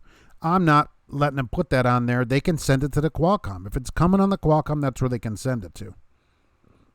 They don't need to use my phone.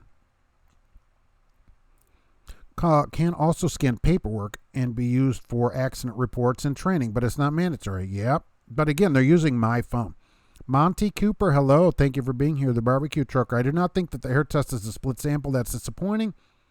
That is a DOT regulation. Hair testing is not mandated. That's right, mandated. It's a company requirement. That's right. But I would think the company would want to be sure, really. That's what I'm saying about that. So it should be totally, either way. If they're going to do the split on one, they should split the hair sample too. Chris, just want to say thank you for answering the question. You're so thankful to run across the YouTube live channel. Thank you. I appreciate it. And you subscribed, which I appreciate.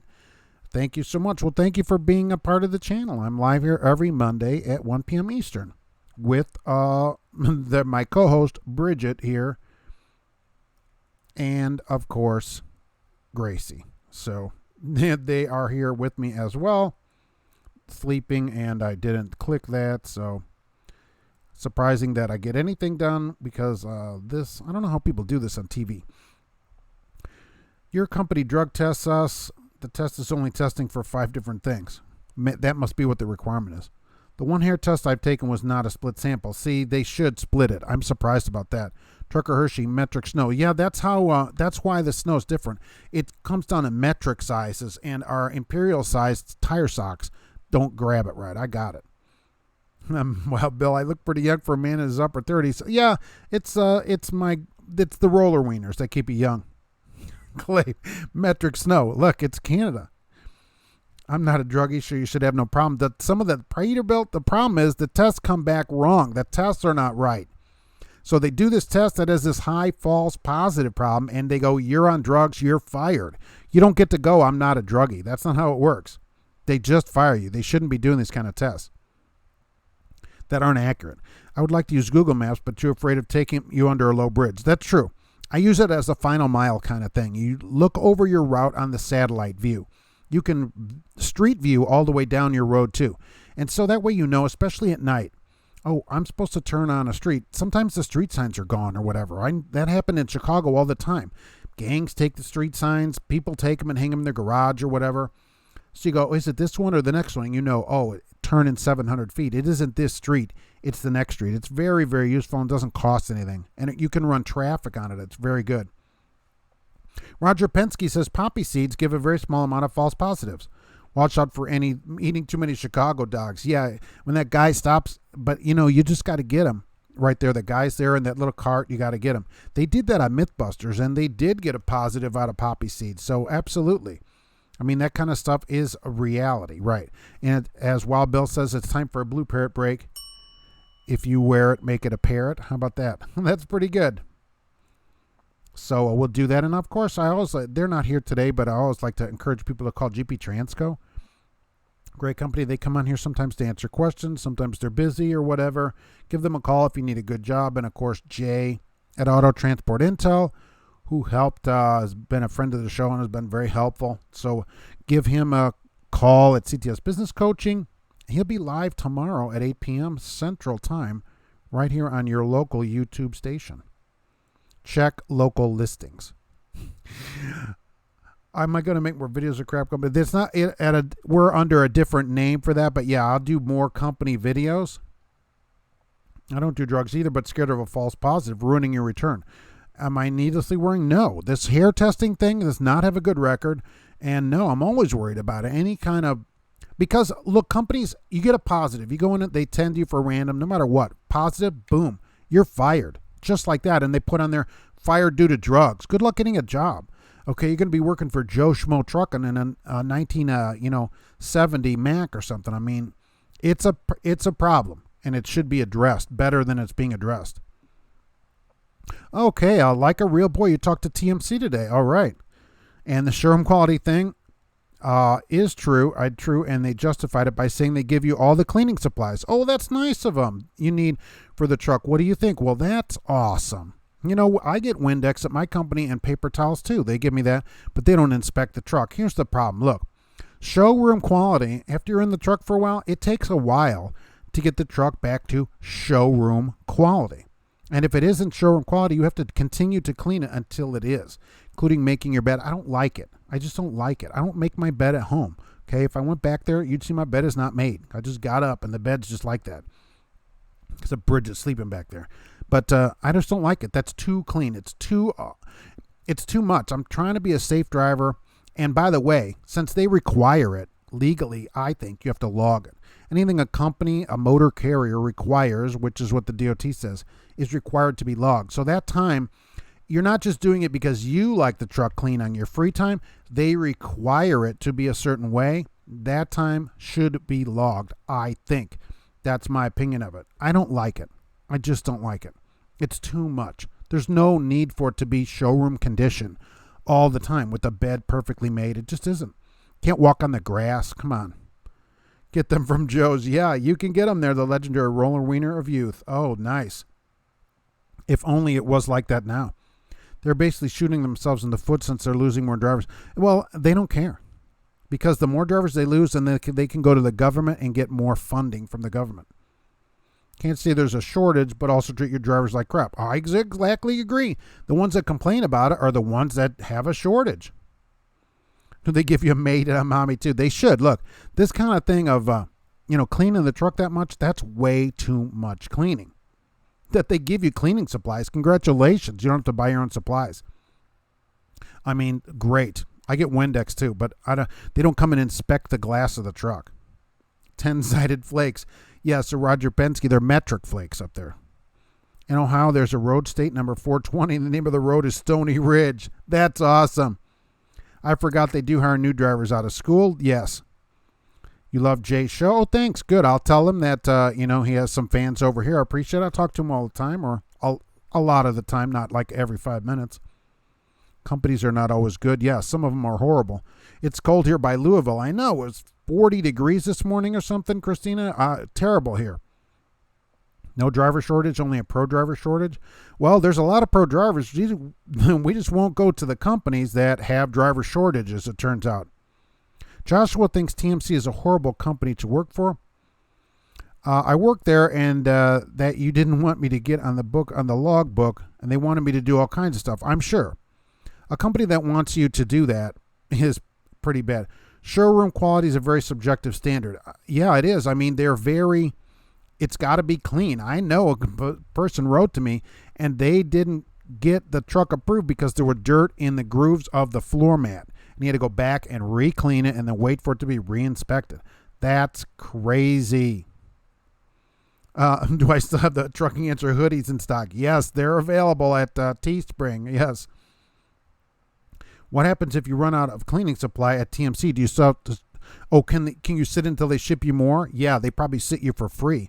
That cleaning time, number one, I think it should be paid. Number two, I think you should have to log it. I think it legally is logged because the DOT says anything a motor carrier requires you to do is logged, requires by a motor carrier. So this isn't, you're not just keeping it clean. I like a clean truck and I'm going to clean it on my free time. That's your choice. They require it to be a certain way, a certain condition. I think that time is logged. I really do. Too bad they don't hire near Georgia. At least you never saw their trucks. Yeah, they're super clean. The sun is shining here now. Going to get your lawn chair out after the show on a 34. Well, you'd be chilly here in a lawn chair. James Faust has two, which I appreciate. Most comfortable shirts that you own. Thank you. Can you buy a recording camera pilot using the rewards point? Yeah, I think so. You can get I think you can buy about anything in the store with your points at a pilot. You can't get the problem is you can't get chainmail armor or anything like that. That's why I like the Loves. You can't get a helmet, none of those things. Go to the Iowa 80 truck stop for quality stuff. Yes. Oh, the Federal Highway Administration. That's we all know. They issued an urban congestion report. I want to tell you about it because you paid probably millions of dollars for it. And you know what they came up with? They studied for a year congestion in major cities. And they said, guess what? It's not getting any better. Well, isn't that great? Now you paid for that report. Urban congestion report. It's, I don't know how many pages. You can go read a PDF of it if you want to. It's just amazing. They did a study. I don't know if you're aware of this. Traffic is not getting better. So I wanted to tell you that the federal FHWA, right? The Federal Highway Administration studied this for you and decided that Traffic is not getting any better. I love how they do that. I can't, they release a study and then that's what, oh, look at this, right? That's what people think about it, Traffic is not getting any better. We paid millions of dollars for that kind of thing. I'm out of Georgia and TMC wants to hire you. Okay. Look, if you don't mind cleaning your truck and all these other kind of goofy rules, the Marine Corps, that's what people in the industry call it. And for a reason, because they're very strict on stuff like this. They have a tattoo policy, which you can look up online. They have a beard policy. Their hair has to be cut properly. This is stuff from the military. That's great in the military, but out here, I'm not in the military. Okay, if I'm a safe driver and have some tattoos and long hair, why isn't that okay? What does that matter to them? But that's how they want it. It's their company. They can do that if they want to. I'm not in for it. And certainly unpaid, all this cleaning unpaid, no way. I don't mind cleaning the windows and stuff, but I'm not doing the showroom quality. Holy moly. Flip-flop season is about over. Well, for some people, as you know, they wear them year-round. With that big toe, with that gigantic nail that clicks on the ground out there as they walk around. Love it. That green nail that hangs down there. Would you log that cleaning as on duty, not driving? I think it has to be logged legally as on duty because it's required by them. They require it to be cleaned to their standards. And so you're doing it because they require it, not because you want to do it. So I think it has to be logged.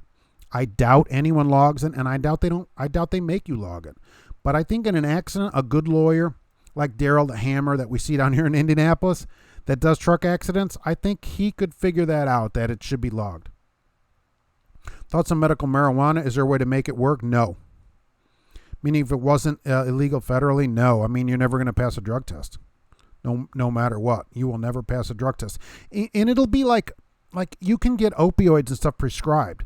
So if it was being prescribed, you just couldn't drive while you're taking them. So that's not like you couldn't take it if it was medical, and actually not like medical, I'm 23 and I have glaucoma medical, right? But an actual medical thing where it's being prescribed legit from a doctor. You could use it, but you just couldn't drive while you're on it. Flip-flop season is never over in a TA parking lot. Exactly. I had a hair test during my DOT test in Memphis. They asked if I wanted them to take it from my head or arms. I chose my arms, which are hairy. She shaved the hair for several minutes. Did she put a design in it? What is going on? Did they charge you for that? Here, that's $4 to do that. And you have more hair on your arms than your head? I don't know. You're like Klinger, remember? How do I sign up to get paid for a study like that? Millions, and can just give them an obvious answer? Oh, no, they did a big study. Yeah, urban congestion report. They made a report about it, studied it, had groups meet and stuff to find out that traffic is not getting any better anywhere in the United States. Isn't that great? You paid for it. You paid for it. How long do companies go back with their hair follicle test? I think it depends how long your hair is. General Motors, Mark of Excellence on strike. Why don't they split sample it? I agree. I didn't realize they don't. What happens if you get a false positive and they ruin your life? You'd have to get a lawyer.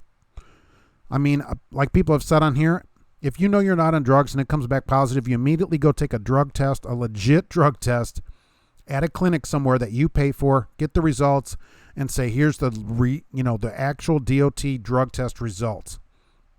And so fight it out. But they'll probably fire you. I can't imagine them not firing you. That's where they're giving you the test. Are there limits on the number of cats you can have with you while you drive over the road as an owner-operator? Only limited by the amount of litter boxes that you can put in the truck and can stand having on the dashboard. I don't think there's any legal limit as long as they're not impeding your driving or anything like that. Drivers with long hair are very cool. Some of them are pretty cool, right? But some of them couldn't work for TMC because of their hair.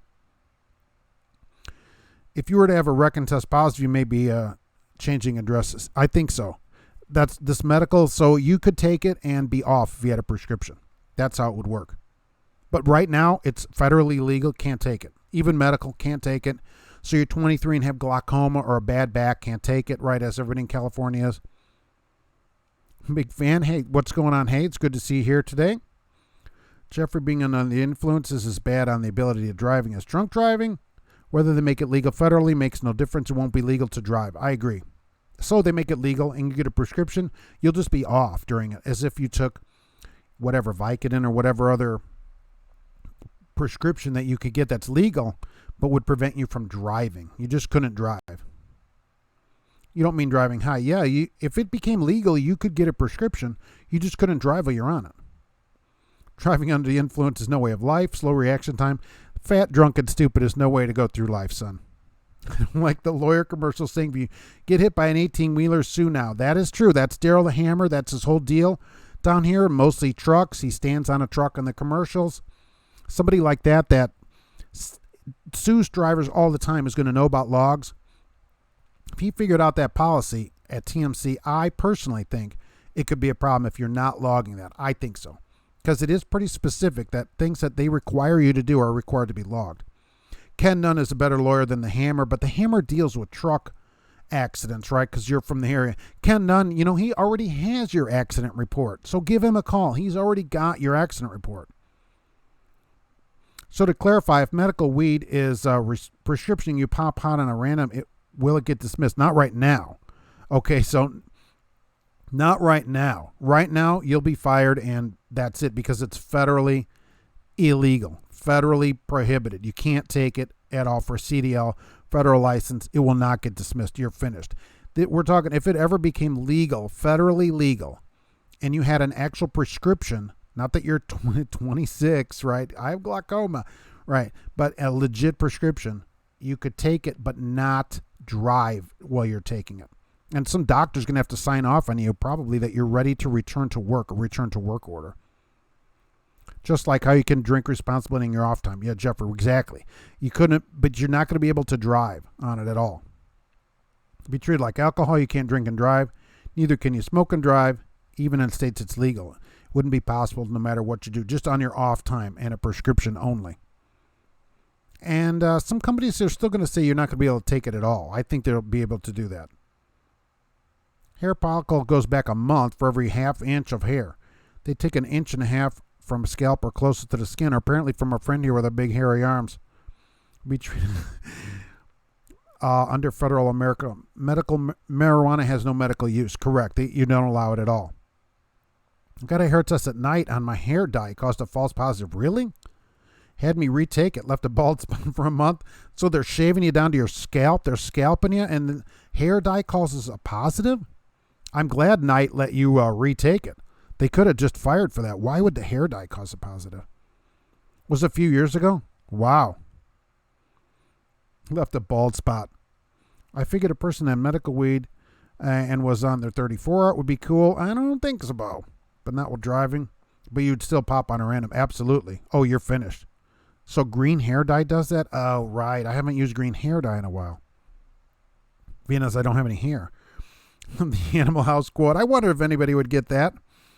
I saw on Facebook, so take it for what it is, that they're developing a breathalyzer for weed. Oh, I'm sure they're working on it. But I don't know how long they're going to be able to do that. It's not like 2 weeks. You're going to get weed out of that. We'll see. Can you become an owner-operator straight out of driving school? Absolutely. Go buy a truck and off you go. Absolutely. There's no restriction. You have a license out of driving school, just like everybody else. Same CDL. Just like somebody that's been driving 55 years, 80 years, doesn't matter. Go buy a truck, be an owner-operator if that's what you want to do. You can do it. Federal, it's not legal. We fall under federal regulations, exactly. And I've lost my spot. Right. There we go. I know it's not. It's illegal even if you have a prescription because it's still illegal on federal. Would it be feasible if it were decriminalized? Yeah, but you wouldn't be able to drive. Good afternoon. Sorry you're late. Headed back to Boise, and this will be the 6th week. Thanks a lot. Thanks, Ryan, for being here. I appreciate it. I don't know. I would not feel right hiring a lawyer who likes to sue truckers all the time. It depends what the truck driver did to you. What about Tylenol with codeine? Taking it when you're in the sleeper? What's your thoughts? Here's the problem, all right? Is the drug test for codeine? I mean, that's probably a prescription, right? Tylenol 2 or whatever it's called, Tylenol 3 prescription. That's a problem. If they test for that, the next morning you get a random, you have a prescription, it's a problem. As long as you have a prescription for some of the stuff, it's a problem. But if you're going to start driving with it, then it's a bigger problem. Not in a truck or 34. It's just like illegal to have the sealed alcohol in the cab. It would be the same for marijuana. It'd have to be off duty. That'd be the best way. It stays in your system for 10 days. You think you could test it on a breath test for 10 days?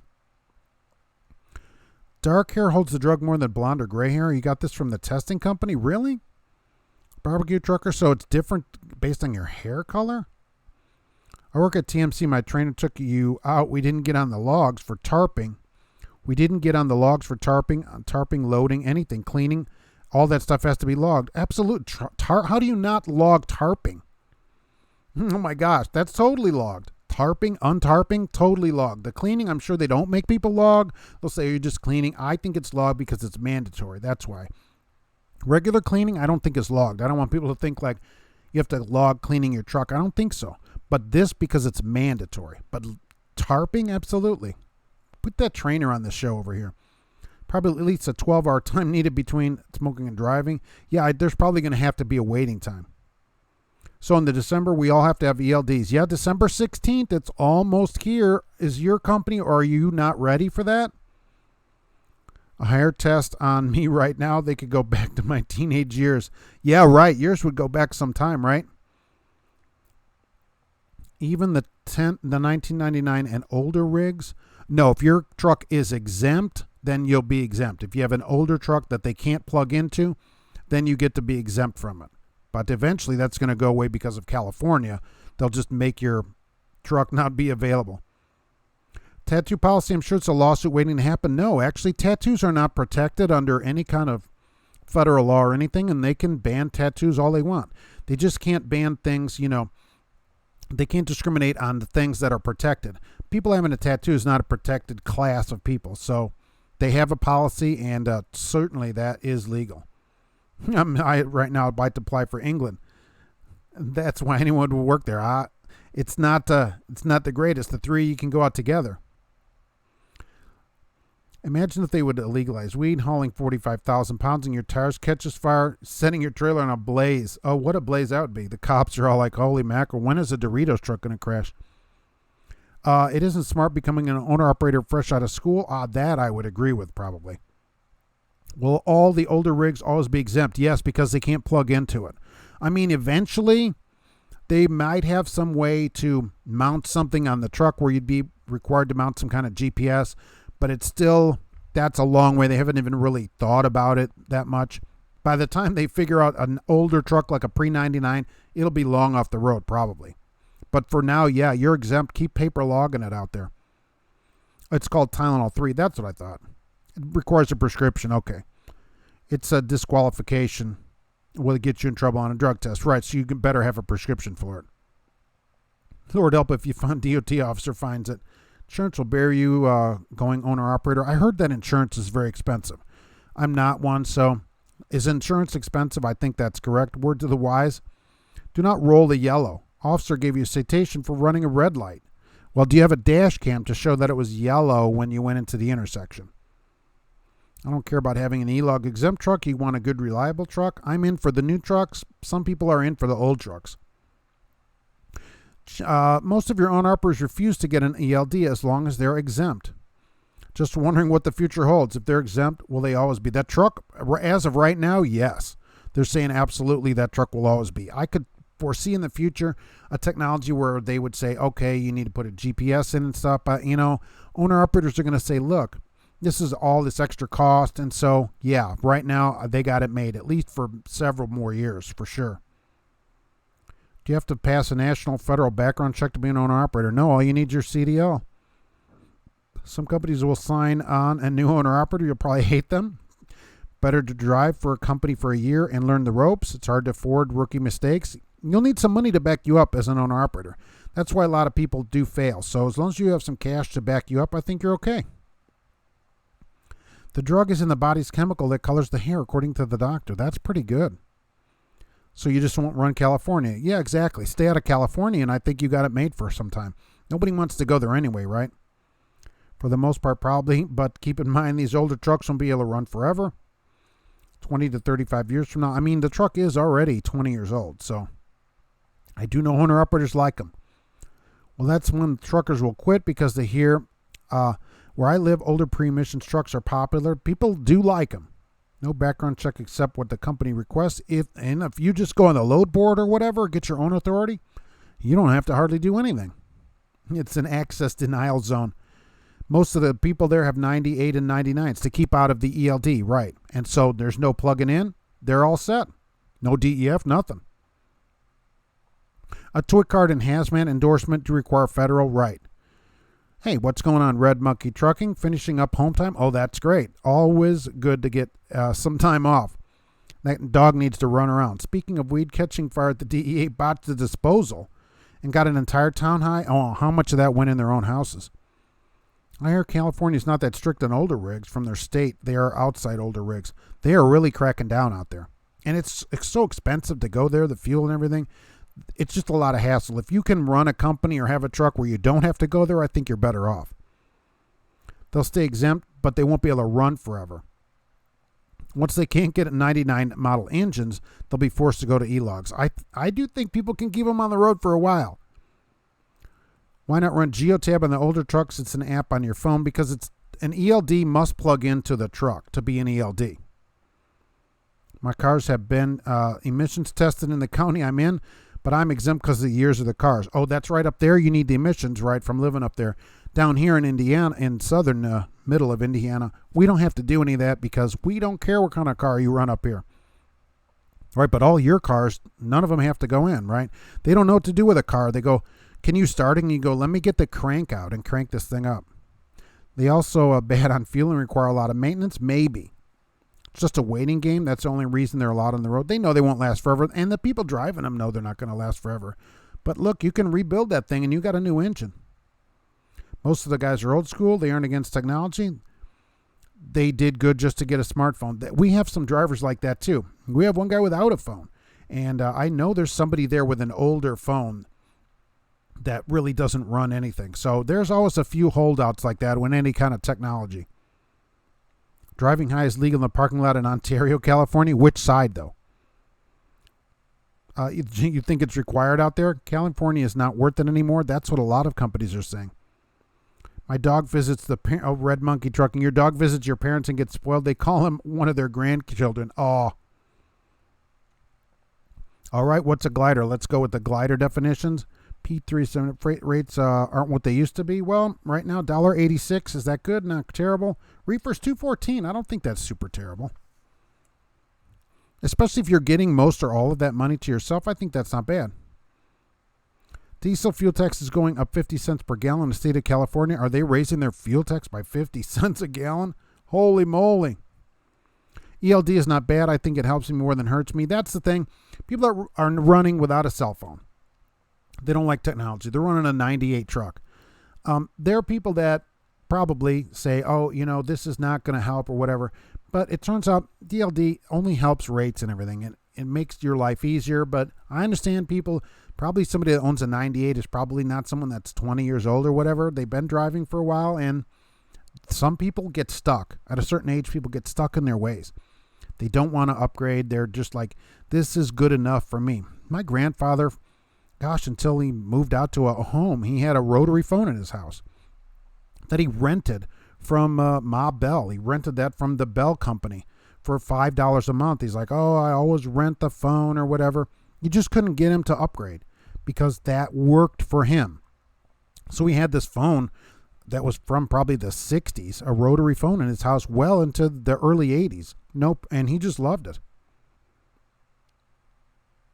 I bet they have a truck phone. If you have basic maintenance on trucks, older trucks can be good, especially starting out. They can be. Talk to a Lyft driver who makes $1,000 a week working a 14-hour day. Questioning my career choice. Well, I've always said I'm an Uber driver. I've signed up years ago. I don't really drive for them. I just have it as a backup. And when there's a Purdue game, sometimes I'll have a $25 an hour guarantee here. And so I'll just sit around and pick up $25 an hour every once in a while and get $75 from them. I don't know if you can make $1,000 a week. Maybe. You're driving your own car. You're kind of like an owner-operator. So if you're not making that, though, where you are, maybe try Lyft.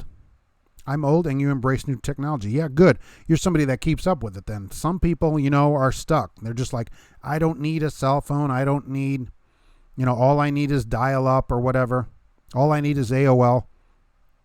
Clay, mile marker 40 in Kentucky off 75, bad accident. And you're southbound. Well, you get to sit in that. Isn't that great? You can forget those of us who are raised by old school drivers. Rusty, Lyft and Uber at $10.99. No benefits. That's true. You deduct your own taxes. I don't know what you make, but you do 12 to 16 before taxes. You need to be paid better. Yeah, Uber and Lyft are $10.99. You get to set your own schedule. Rob Bill has a rotary phone. I don't use it, but it worked last time I used it. I have a rotary phone in the house. It's not hooked up. I do actually have one. Joe's Roller Wiener Emporium wants to experiment with 420 wieners in Colorado. First state, yeah, he's got some franchise opportunities available out there. California is charging everyone after they come because they're out of money. Look what they're doing to ham radio operators. Yeah, California just, for you ham radio operators, they just said that ham radio is no longer a necessity out there. So I thought that was really something. They're going to make people take down the repeater towers and stuff. That's crazy. They can't even keep the phones working in the fires. Ham radio is the only thing they can use out there. The thing that Sacramento is doing to the trucking industry will do one of the two things: completely collapse, or restrict capacity that it becomes expensive. Oh, sure, it's going to raise rates. I think about getting my doubles, triples with TWIC. Well, I don't have a TWIC card. I think you can get that if you need it for whatever you're doing. But at least here, get doubles and triples because it stays on your license. You only have to take the test one time, at least here in Indiana. And it's a small fee to put on there. Then you always have it. You never know when you'll need to use it, when you'll be asked to use it. Your main problem with the newer truck is DEF. Now, I've not had any DEF problems on this truck, which is an 18 that I got in fall of 17. That's been the least of its problems. No DEF issues at all. They will have to have an app like Keep Trucking to keep their logs. This will be enforced soon. They haven't said anything about it, and it's a long time before they get to the few owner-operators, which are not many, that have these older trucks. It's kind of hard not to have a cell phone nowadays, even older people. Yeah, jitterbug. There are people without them. I don't get it. I'm like, how do you do Instagram? But, I don't know. Seriously, I don't know. You get it, and then you realize, oh, this is really a benefit to you. Because I'm out somewhere, I can look something up. I don't have to go to the library to look everything up in the Encyclopedia Britannica or the ones that we have, but I can never buy enough groceries to get all of them. So I'm always missing L and, Q, R. I'm missing those because I didn't get enough groceries that week. You make $1,000 a week with Uber XL doing airport runs. I can see people making that with Uber X and no airports. I don't know. I never did it like full time to see what you'd actually make on it. I don't know. Maybe in the winter time it does better. They have a fleet here that you can sign up for if you have 4-wheel drive, and they pay you extra to come out when in really bad weather. Maybe that would help you make more money with it. I don't know. Keep in mind you're driving a Pete with a PACCAR engine. Oh, I didn't realize that. I'm getting 8 to 10 lightly loaded. That's pretty good. So the fuel savings on a newer truck is huge. That's what I think too. That's really good on a PACCAR. What do you think about that engine now that you just got that truck? You've got an old school mindset. Personally think cell phones and social media is the problem with this generation, but you still use it. Yeah, the darn generation. Hey, Mark, Jack Daniels, I love it. Thanks for everything you do. Your information is invaluable. You start Ashley Furniture on the 28th. All right, thank you for saying that. I appreciate it. And no driver-facing camera, right? Because that's on their website. So let me know how it goes at Ashley Furniture. I'm always curious how it actually is there, All spotter trucks at CSX that were purchased after 2010 use DEF. That's because that's the year the law changed. Trucker Hershey said no benefit to the community. Right. California can fall off in the ocean. Exactly. That's what they said about ham radio. It's no benefit anymore.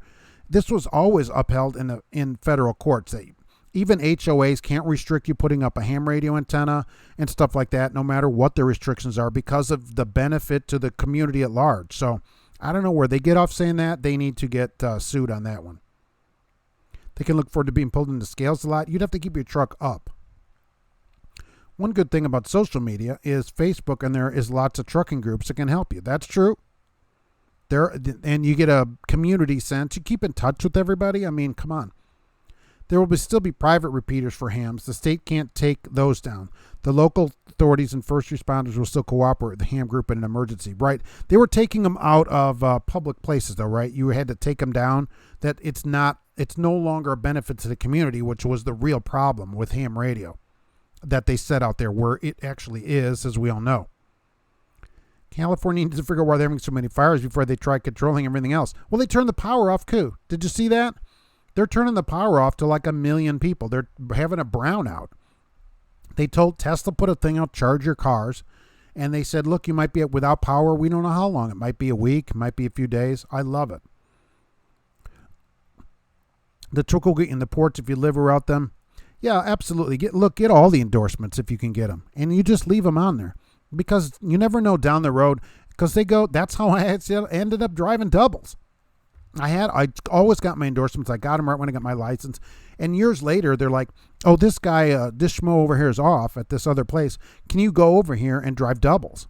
I'm like, yeah, I guess so. I got an endorsement. And so I went over there. They showed me how to hook them up, and off I went. And so that's how I got doubles experience, because I happened to have the endorsement and got a good week's of work out of it because somebody was off on vacation. I wouldn't have got to do that otherwise. And now they've had me do them all over the place, and without that endorsement, you wouldn't have that. You have doubles, triples, tankers, hazmat, get a job that requires none of it, but you'll keep them just in case. Always have them on there. You never know when you'll need them. They say the newer motors aren't million mile like they used to be. I don't know. We don't keep them to 1 million miles, so I assume some of them are going to run that long. Jeremy Johnson, who is related to Jeremy Clarkson, from an owner-operator perspective, I would suggest 1.5 years experience and 15 in the bank. Wow. Pre-99 will naturally phase out, or they will force you into something new like they did with DEF. I do think that day will come. You could probably get a pre-99 pretty cheap, though, right? I haven't got my trick yet, but why not? Well, I think only if you need it. If you don't need it, it's like $100 or something, right? $150. So if you're not going to use it for anything, like I don't go to the ports or anything here where I need it, so I don't have one. You can use Uber as a backup in case you get laid off. James Faust, absolutely. Look, if you're at Falcon, those guys, what if they'd have been an Uber? You can turn it on immediately, right as in the parking lot, and start making money right away while you figure something out. And you can get paid every day for Uber also. And I don't know about Lyft. I'm not on Lyft, but they will pay. You can pay out every day. So you can get that money immediately, and that can keep you afloat, and so you don't have to go just jump into the next job. It's a good backup to just have. You just have it. I got a friend in California, and he says he sees pre-emission trucks all the time. Maybe. They're gonna phase them out of there. I was all over the Bay Area, and your boss tried to get you up there. I got a Lyft a couple weeks ago. Guy drove for everybody he could. He had a list of stickers. If people are doing it full time, they usually do Uber and Lyft, whatever else is around to get the next ride. I'm only signed up for one because I'm not doing it full time. I do think you should be signed up for something. You just never know. K-Dub Milkman is here on your second week of hauling hogs, and it's way better than Bring the Milkman. Really? You think so? Alive? Are these alive? The state of California needs to have the government officials recalled. That's up to those people, right? C. Hill is here. Hello, Mark and drivers. Another beautiful day in Georgia. Nice. Need to build a wall around California. They just showed you can climb it, so I guess we'll have to build a bigger wall. Here's a 2014 Cummins with 1 million miles and still going. Right. Have you had any DEF problems? I saw a news story that Western California wants to separate from the Eastern California and call it New California. Oh, that'd be something, wouldn't it? Wild Bill has a fully endorsed CDL and don't even need it, but we'll always have it. Didn't you say they do make you get one in there, though? Nomad, Northern California has been wanting out for years. Yeah, let's split the state up. Give California back to Mexico. They'd be glad to have it back and build a wall. There we go. Mark, thanks for all the info and the questions. I have to get back to the black patch. Ruben, thanks for being here. You start chasing the markers. All right, thanks for being here, and we'll see you next Monday. Rusty Nail, imagine picking people up in a semi as the Uber driver. Oh, a semi wouldn't qualify. I need 4 doors. How about that? And in Indiana, it's 15 years, 4 doors and 15 years old to qualify for Uber. For people that are wondering, each state has different requirements. That's why it's 15 years. So your state, it may have a different requirement for the year of the car. No dents, no weird stickers on it, and the air conditioning and heat have to work, and the radio have to work in it. And actually, the radio doesn't have to work. It should work. And you're all set. Otherwise, safe, insurance, you're good. Roger Penske has TNX endorsement. KW, yes, sir. I take them to the kill plant and stretched out. So you still keep the truck, right? I'm sure they loved their last ride in that truck at least. Taking kid to volunteer at the Humane Society Sunday with the cats. Oh, that is awesome. We love that, right? I volunteer here at Lori's Kitty Rescue. So I'm over there. That's where we got Gracie right there, by the way. So Bridget is also on duty here as usual. Waiting for the next chow time. Do cattle haulers need the e-log? Let's see here. Yeah, they're going to e-log, but they get different exemptions. So on that truck, yes, but with exemptions, no, they don't require CDL, but won't pay me for mine for that reason. Oh, hazmat costs 90 times. Okay, I thought you at some point said they required it. Okay, so they don't because you wouldn't need it there. I thought they did. Let me ask you, why do you renew your hazmat? Considering I kind of don't think you're going to be leaving there anytime soon. So why do you renew it considering you don't need it? You don't seem like the kind of person that's inclined to leave that place because you know how great it is. I have 4 doors, 2 cabs, and 2 sleeper. Oh, that's one way to do it. How does someone get into hauling cars for a living? Well, hauling cars for a living. I would say you would ask Jay about at Auto Transport Intel. I did have a 1-car company on the channel, which is one way to do it. He's live at 8 p.m. Central on Tuesdays. And so he would be right here on YouTube. Check local listings. But actually, he would be a good one to discuss that with, really. I've never hauled cars. I never wanted to get that car up on the front. And I'm right here by the Subaru plant, which has been here since I moved down here.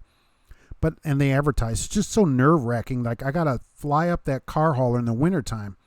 And I just figured myself flying right over the edge of that car hauler in an Outback. You know, just all the way Dukes of Hazzard and right over the top of that thing. So I don't know how that would work. You go to Delphi every day, so you're right by you. We have people that work here that come from Delphi, even from Logansport, that come down to Lafayette, which seems like a long way. We had a guy from Kokomo, but he quit. It's the Boy Scouting you. You're always going to be prepared because you never know when you're going to need that hazmat. I just don't know if you're going to be taking that Corvette, any place else. Will you take it someplace else? I'm not sure about that.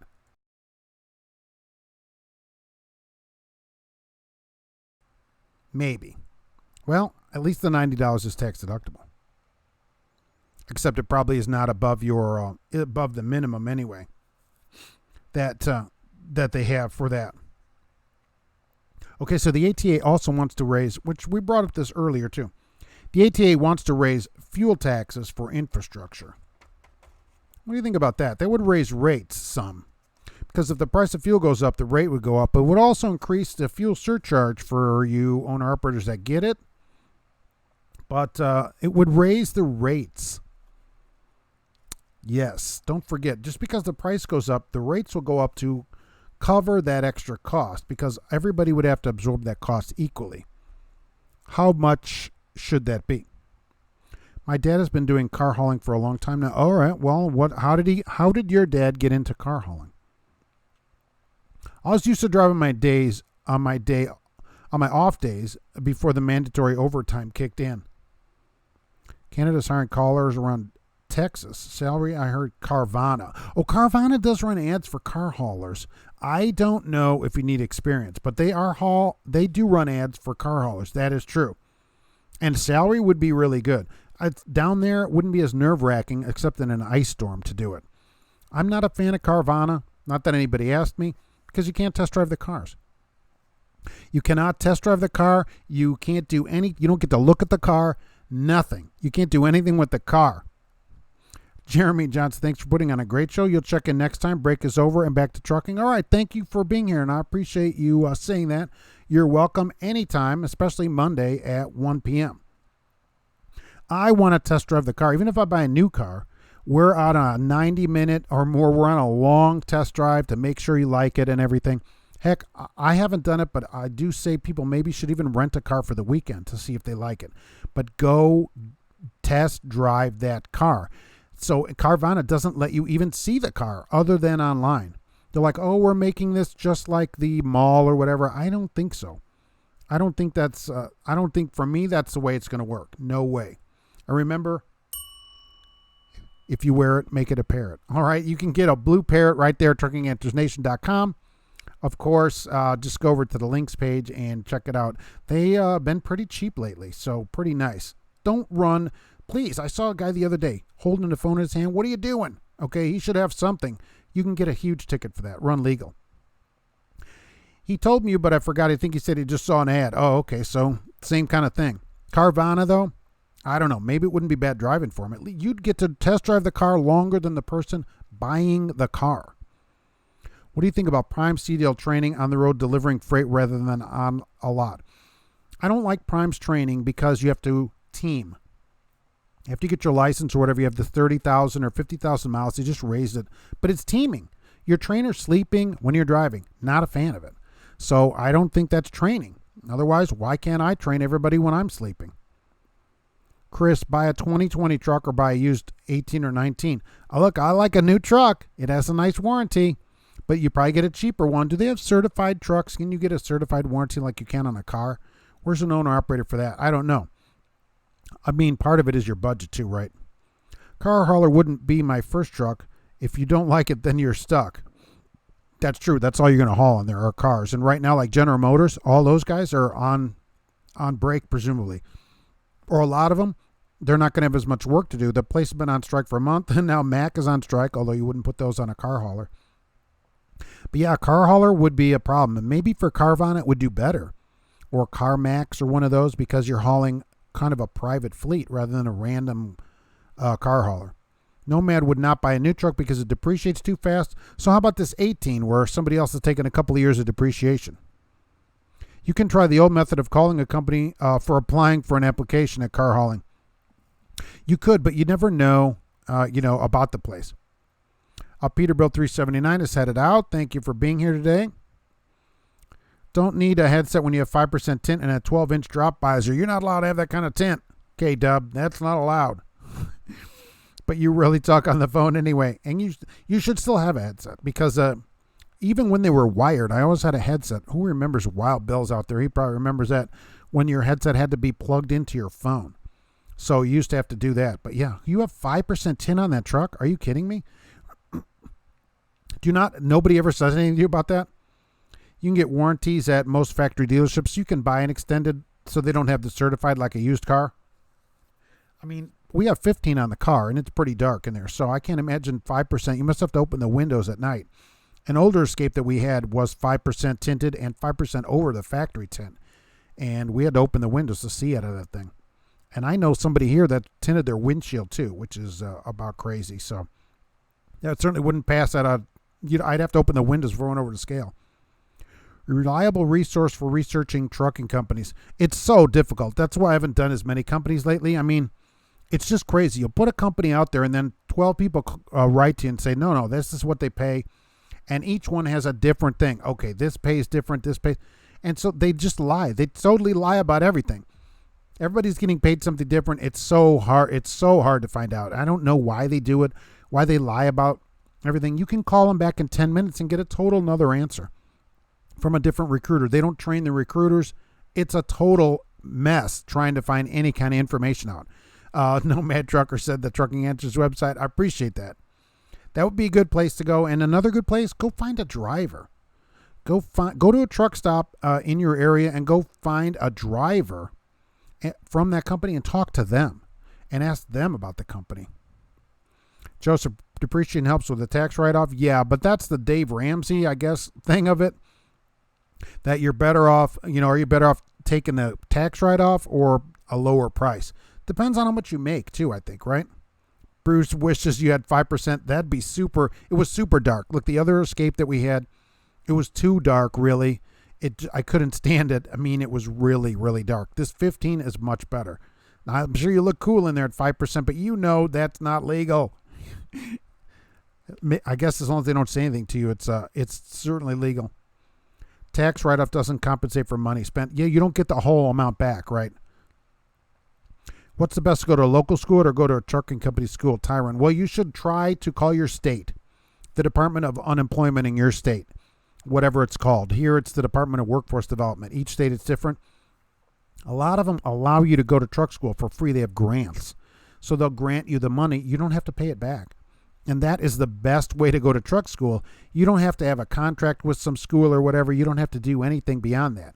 See if your state will pay for it first. That's the best way to go in and go to the local truck school, and then you don't owe anybody any money. You can go wherever you want. You can also depreciate a used truck, as some kind of big asset, right? I don't know how to do all that. Haley and the King. Carvana lets you turn the car in after 7 days if you're not satisfied. That's true. They have a 7-day guarantee, but I still didn't get to drive it.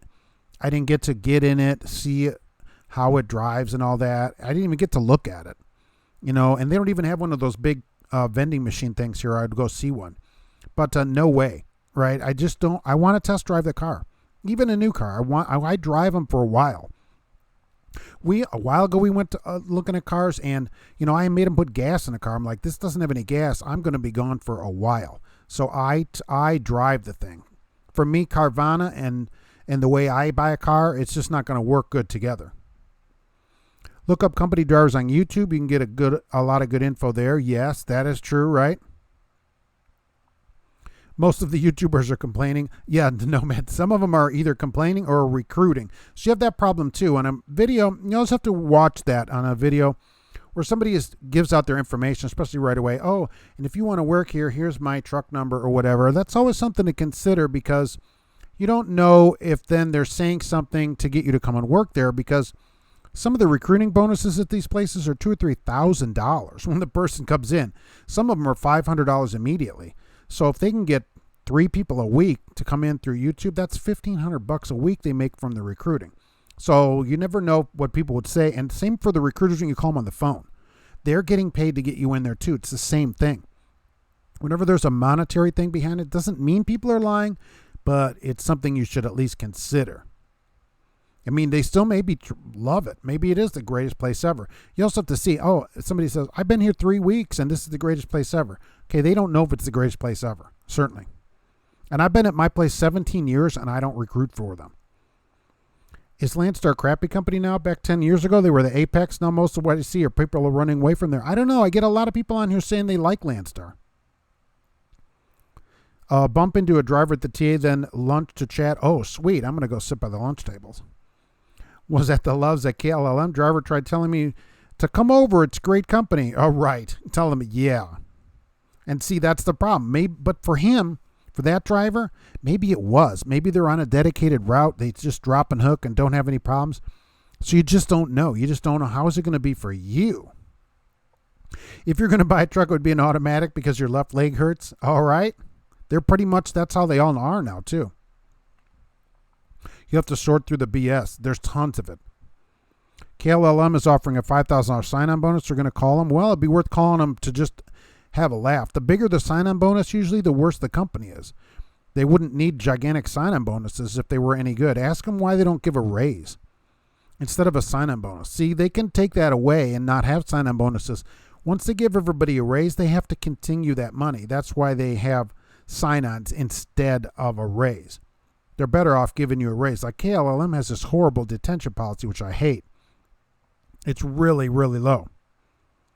What's better, drop and hook or dealing with people? I love to drop and hook. I don't want to deal with anybody. Never go to a company for a sign-on bonus? Exactly. Because you never know what the place is going to be like. The bigger it is, the less good the company is. How's the CFI phone holder doing? Right, we haven't seen the CFI phone holder. It is right here. It's still doing great. It's made of hardened plastic, probably right out of Beijing was where they make those, certainly. It's the best thing about CFI. You can hear that solid quality. You don't get that anywhere else.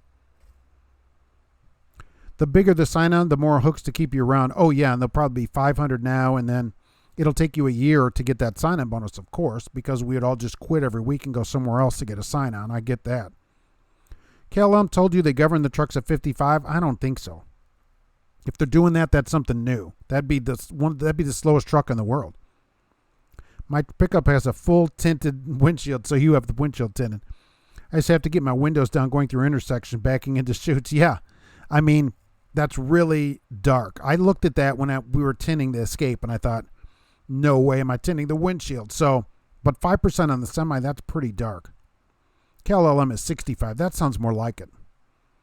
Why is the phone holder always in the house? Well, I like to keep it around for the show, Then we just move it around as we need it because I'm always in the house. I'm here a lot. Ask the cats. That is true. I'm here enough, where Gracie's not even impressed anymore of what's going on, certainly. Drop and hook all day is better for me. Drop and hook is better for everybody. You don't have to wait to get loaded or unloaded. That's why I always tell people on a dedicated route, if you can get a drop and hook dedicated account, which some of these places, even Swifton that has a lot of these, that's the way to go. You don't have to mess with anything for loading or unloading. It's one of the worst parts of driving that nobody gets any money for it. Chris had a recent chat about autonomous driving. Semis at your job. Major automotive manufacturer. All right. We are at a stalemate between autonomous drive with Detroit trucking and who gets sued in an accident. That's going to be part of the problem is who's going to get sued. Right now, it's still the owner of the vehicle. But we're not sure in the future when there's nobody in the vehicle who's going to be involved in it. Will it destroy trucking? They'll always be drivers because the finishing part of driving, look, the autonomous is going to start out point to point. You'll pick up outside of a town and it'll take it the most of the distance on the highway. It's going to take them probably another decade beyond that time to figure out how to get the truck from the highway down a road and into a dock area. So they'll always be driving for decades and decades. And then unusual loads, tarping and strapping, those will all have to be done by somebody. So the last people out of work are going to be the people that bring it from these yards into town and back out to the yards, those local drivers. And that's 35, 40 years. It's nice when passing other trucks. They always like to look at you. I let the windows down and your mullet. All right. That's right. Business in the front and party in the back. I went to work for a company out of Denver that offered $8,000. Wow. Only made it a month before you split. What was the problem? So they're offering this big sign on. What was the deal? In 30 days, why did you decide this is not exactly what they said it was? The Princess of Dixie Hill. I am seeing twice as many Stevens tankers on I-81, and all these trucks are refrigerated trucks. What's up here? Yeah, I guess they're all stuck out on the east side at the moment. All their drivers from the fields had to go up there. To at least get something to work. $8,000 sign-on would really worry me. It's one of the higher bonuses right now. In the event of a no-driver accident, you're given a phone number to call, and no one is on the other end. Oh, right. The police just send a robot police car by itself out there. Autonomous driving semi-owners will hire homeless people to ride along on installed rear-facing lazy boy recliners. When truck wrecks, blame it on the homeless person. Wow. That's really thought through. What are my views on hiring felons? I've seen a lot of media posts about felons having issues. It's hard for felons to get a job. I think felons need to go to work. And some felon who's out of prison, done their time, as they say, they have a right to work just like everybody else. So, and a lot of them just want to come out and work. Not everybody is going back in. I wish more companies would take a chance on felons at least. They just don't. Is it hard for them to get hired on? Yes. I guess it partly depends on what you did, too. Like, some felon, I only killed 9 people. That's much harder. Somebody with drug arrest felony, they're not going to have a good time getting a job. Felons should be given a chance to work like everybody else. No detention pay, and they leave me sitting for 2 to 3 days at a time. Oh, sweet. They go, well, look, and I want to ask them, wow, do you guys wonder why you need to have an $8,000 sign-on bonus? Sit for 2 to 3 days with no detention pay? That's crazy. U.S. Express is $12,000. Wow, that's even better. They're crazy too. Isn't it $1,000 a month there or something they pay it out over the year? And they wonder, wow, I don't know why we can't get drivers. We offer them all this money. Because your company is horrible. It doesn't matter about the money. You have a crappy company. Fix your company and you won't need a sign-on bonus to get people to come there. You just pay them a decent wage, treat them properly, and there won't be any problems. Well, Bill thinks that's a sweet deal for homeless people. Nice. Princess of Dixie Hill, twice as many Stevens tankers on 81. Thought they were belly up. No, literally. On the refrigerated trucks are not. Stevens tankers went out of business. What you kids need to understand is the sign-up bonus is giving out at random here and there. Yeah, there's always some kind of, here's 200 this week, and then in 3 weeks you get 600. It's always some crazy, weird way to get it. Well, robot trucks have robot pets riding with them. Those dogs already that have guns mounted on them that we've already seen. So it's $1,000 a month, right? But they have a problem getting people, or they wouldn't have to throw $12,000 on the table in their first year. Plus, that second year, people feel like they're getting a pay cut because they've been getting all this extra money. There's also that. So people end up not staying at the end of the year because, that extra $1,000 is gone. They were leasing a Jaguar with that for $795 a month, and now what are they supposed to do? Because you can get a Jaguar, for XJ for $795 a month. Just the tanker division, not yet. Few more days. It's this week sometime that they're closing the tankers down. The refrigerated still is staying open, and hopefully the tanker drivers can move over there, at least for right now, if they want to, and find something else in the field or whatever else they want to do. At least they're not losing their entire company. They only lost this one place. Now, Stevens didn't comply with the WARN Act, as usual, which would require companies their size to give a 60-day calendar day notice. It's 60 calendar days. They didn't. Nice. But what will happen? Nothing. Nothing will happen to them. As usual at these companies, they don't have to comply with the law. They don't give a notice. Nothing happens to them. I wonder what this new ATA president, Randy, thinks about that. I'm sure Stevens is an ATA company. I didn't look, but I bet they are an ATA company. Amos sat in Oroville, California for 60 hours because the load fell through and no one in the office wanted to work on the weekends. Oh, nice. Did anyone in the office want to give you any money for that sitting of 60 hours? And are they not there today because it is a holiday? Although usually not a paid holiday. I'm not paid for it, certainly. Most places outside of union companies are not paid for it. Maybe somebody, Wild Bill, is paid. Are you paid for it today? I don't know too many other people on here that would be paid for it. Some maybe. Maybe our milkman is paid for it because you still have to work through it either way.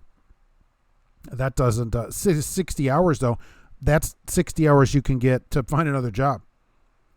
Good time to get a deal on a dry bulk tanker. They're all shiny too. Did you see how shiny they keep those trucks? I wondered if that tanker division was run by TMC. Drove by Celadon lot last week. Moving trucks are still circling the block. They have U-Hauls lined up all around there and get junk. They've got those trucks sitting out there just waiting. There's a Vulture sitting across the street. A good idea, $795 a month for a car you never drive because you're always on the road. Yeah, but look, you got a Jaguar sitting back at the lot. I'd put a sign on that with my name on it. Oh, this is Mark's car right here. So, yeah, pretty nice. And plus, keeping this in mind, you can maybe lease it for a lesser price because you're not going to put any miles on that car while it sits in a lot. That's a pretty good deal, too. When you get home for 2 days, you can wash it, drive it around, and then go park it again in the lot.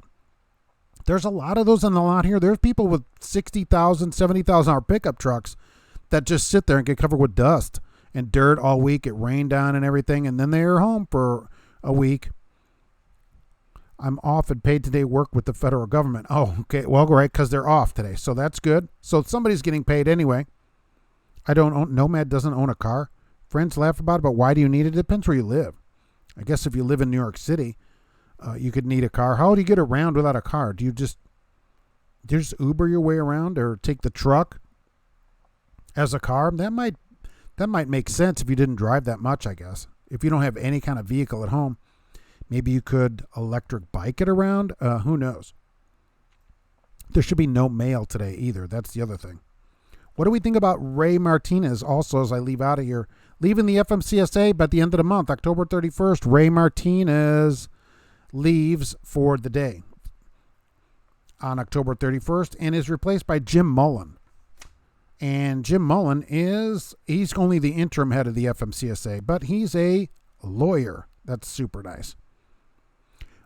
You're not being paid for today, but the mailman is? Yeah, and you won't see him today either, right? What do I think about the GM and Mack strikes? Yeah, I've been having that on their GM. Mack is on strike as well. I'm all for GM striking. They've been using temp workers to replace workers. They get paid less. They have 2 tiers of pay. It's partly the union's fault for allowing it back 10 years ago or whatever. They should never have allowed it. They shouldn't have allowed them to make all these cars outside the United States people should always buy cars made in the United States, I think, that are made in the U.S. at a union plant if possible, so which is always possible to do that. But, yeah, let them strike. They have 60 weeks left in their strike fund, so they are in it to win it. They want their health insurance held down and the temps to be paid, so absolutely. The Jaguar would make a good Uber car. Yeah, the Jaguar would make a Uber black car. That would be pretty nice. Although you couldn't lease it because you'd put too many miles on it. So you don't want to put a ton of miles on your Jaguar. You only go home every 3 to 4 months. Oh, so you use the truck? So it wouldn't make any sense to have a Jaguar for $795 a month. Truck show Lee Highway 11 in Virginia. Really? So we're missing all the good stuff out there. It's going from bad to worse. Went all the way to the owner with it. He told me it's the cost of doing business. Oh, nice. I would tell him, I guess, the cost of doing business is you lose people all the time. It's the cost of doing, that's his cost of doing business. You don't own the business. I love when companies do that. Oh, it's the cost of doing business. I don't own a company. That's why I'm a company driver. That's you guys' problem. And then they will probably wonder why they can't get drivers. Or you keep a bicycle in the back or get a lift. That's awesome. Yeah, for going home just every once in a while, you probably don't need a car. It would be crazy to have a car sit for 4 months and then drive it around for a few weeks, for a few days or whatever. Amos, you cleaned out the truck that day. Good for you. And tell them, look, this is the problem. The Princess of Dixie Hill, you hate touchscreen? Saturday, I will be sporting the Trucking Inch t-shirt. Oh, thank you very much. That'd be great. I'd love to see that on there. That's awesome. Thank you very much for that. That's great. So Martinez out, Jim Mullen in. All right. New ATA president, Randy. He, quote, drove a little. Love it. And worked on the docks a little. He's from banking and worked at the Federal Reserve. By the way, his website is not secured. I love that. It's not an HTTPS site, as I checked into it. It's an unsecured website. And it's only partially finished, but of course, they've only been in business 60 years, so we can't give them that. Right. If I'm ever on 25K dub, keep an eye out for the Viper Red W9 with over 200 lights in the truck. I'm going to tell the guy that lives in Delphi to look for that truck going up that way. Yeah, to see if he ever sees it, especially with the dark windows. T-Man 485, hello. Hope you are doing well as well. I'm going to head out of here now and check out the work at work. They're going to have me come in and make them some money. Yikes, I know work. Yuck. Don't forget to get a blue parrot, as I say. I got to get some more of those from them. If you're going to wear it, make it a parrot. Check out GP Transco, always a friend of the show. If you need a good trucking job, they're worth talking to, and they're pretty nice to everybody that calls them, okay? And Auto Transport Intel, right? It's going to be live at 8 p.m. tomorrow right here on YouTube. Check into them, 8 p.m. And Gracie will consider giving them a call. Bridget, thanks everybody for being here as well. By the way, I didn't say this earlier, but I'm an OIDA member, and you should be too. I think it's the best chance we have in Washington right now. That's my member number. I pay to be a member like everybody else. You should join them. There's their number. I didn't put that on the screen like I said I would, and I should have. I forgot till just now. That's awesome. Great job for that. Good job, Mark. It's Roller Wiener Monday, of course. I want to thank everybody for being here today, as always. The Wild Bell, of course, was here. Our first Michael Muller was here first. Trucker Hershey, thank you for coming in. A little driving means nothing once you're white collar. Oh, sweet, right. Little driving meaning smart car. Oh, maybe he did a little driving. He drove a little car. That's good. Right. Thanks, Wild Bell, for stay Mav, a little driving. Right. Thank you for being here. James Faust, I appreciate you being here. ATA going from bad to worse. They can't go. Really, they have nowhere else to go but up, right? That's what that's what I think. Where else can they go but up? They got a person who's got, quote, drove a little. So that's at least something. Kay Wayne, thanks for coming in. The Princess of Dixie Hill, we'll have to get you one of the Jitterbug phones that somebody was using earlier with those big buttons on it. Thank you for being here, though. I appreciate you coming in. And I will check out for that big W900 up there in Delphi as well. Chris, thanks for coming in. Nomad Trucker, I appreciate all the info that you gave out today. Thank you very much. John, You're off to work and paid. That is great. Thank you for being here. And I'm going up here. So, Jenny, thank you for coming in. It's good to see you here today. Racket Maker, appreciate you coming in. And I have to head off and make my company some money, the Barbecue Trucker. Thank you for being here and for being the only supplier to Joe's Roller Wiener Museum, Gift Shop, Emporium, and Interpretive Center. He appreciates you, and we do as well. So thanks for being here, and I will be here next week. We will see you all then.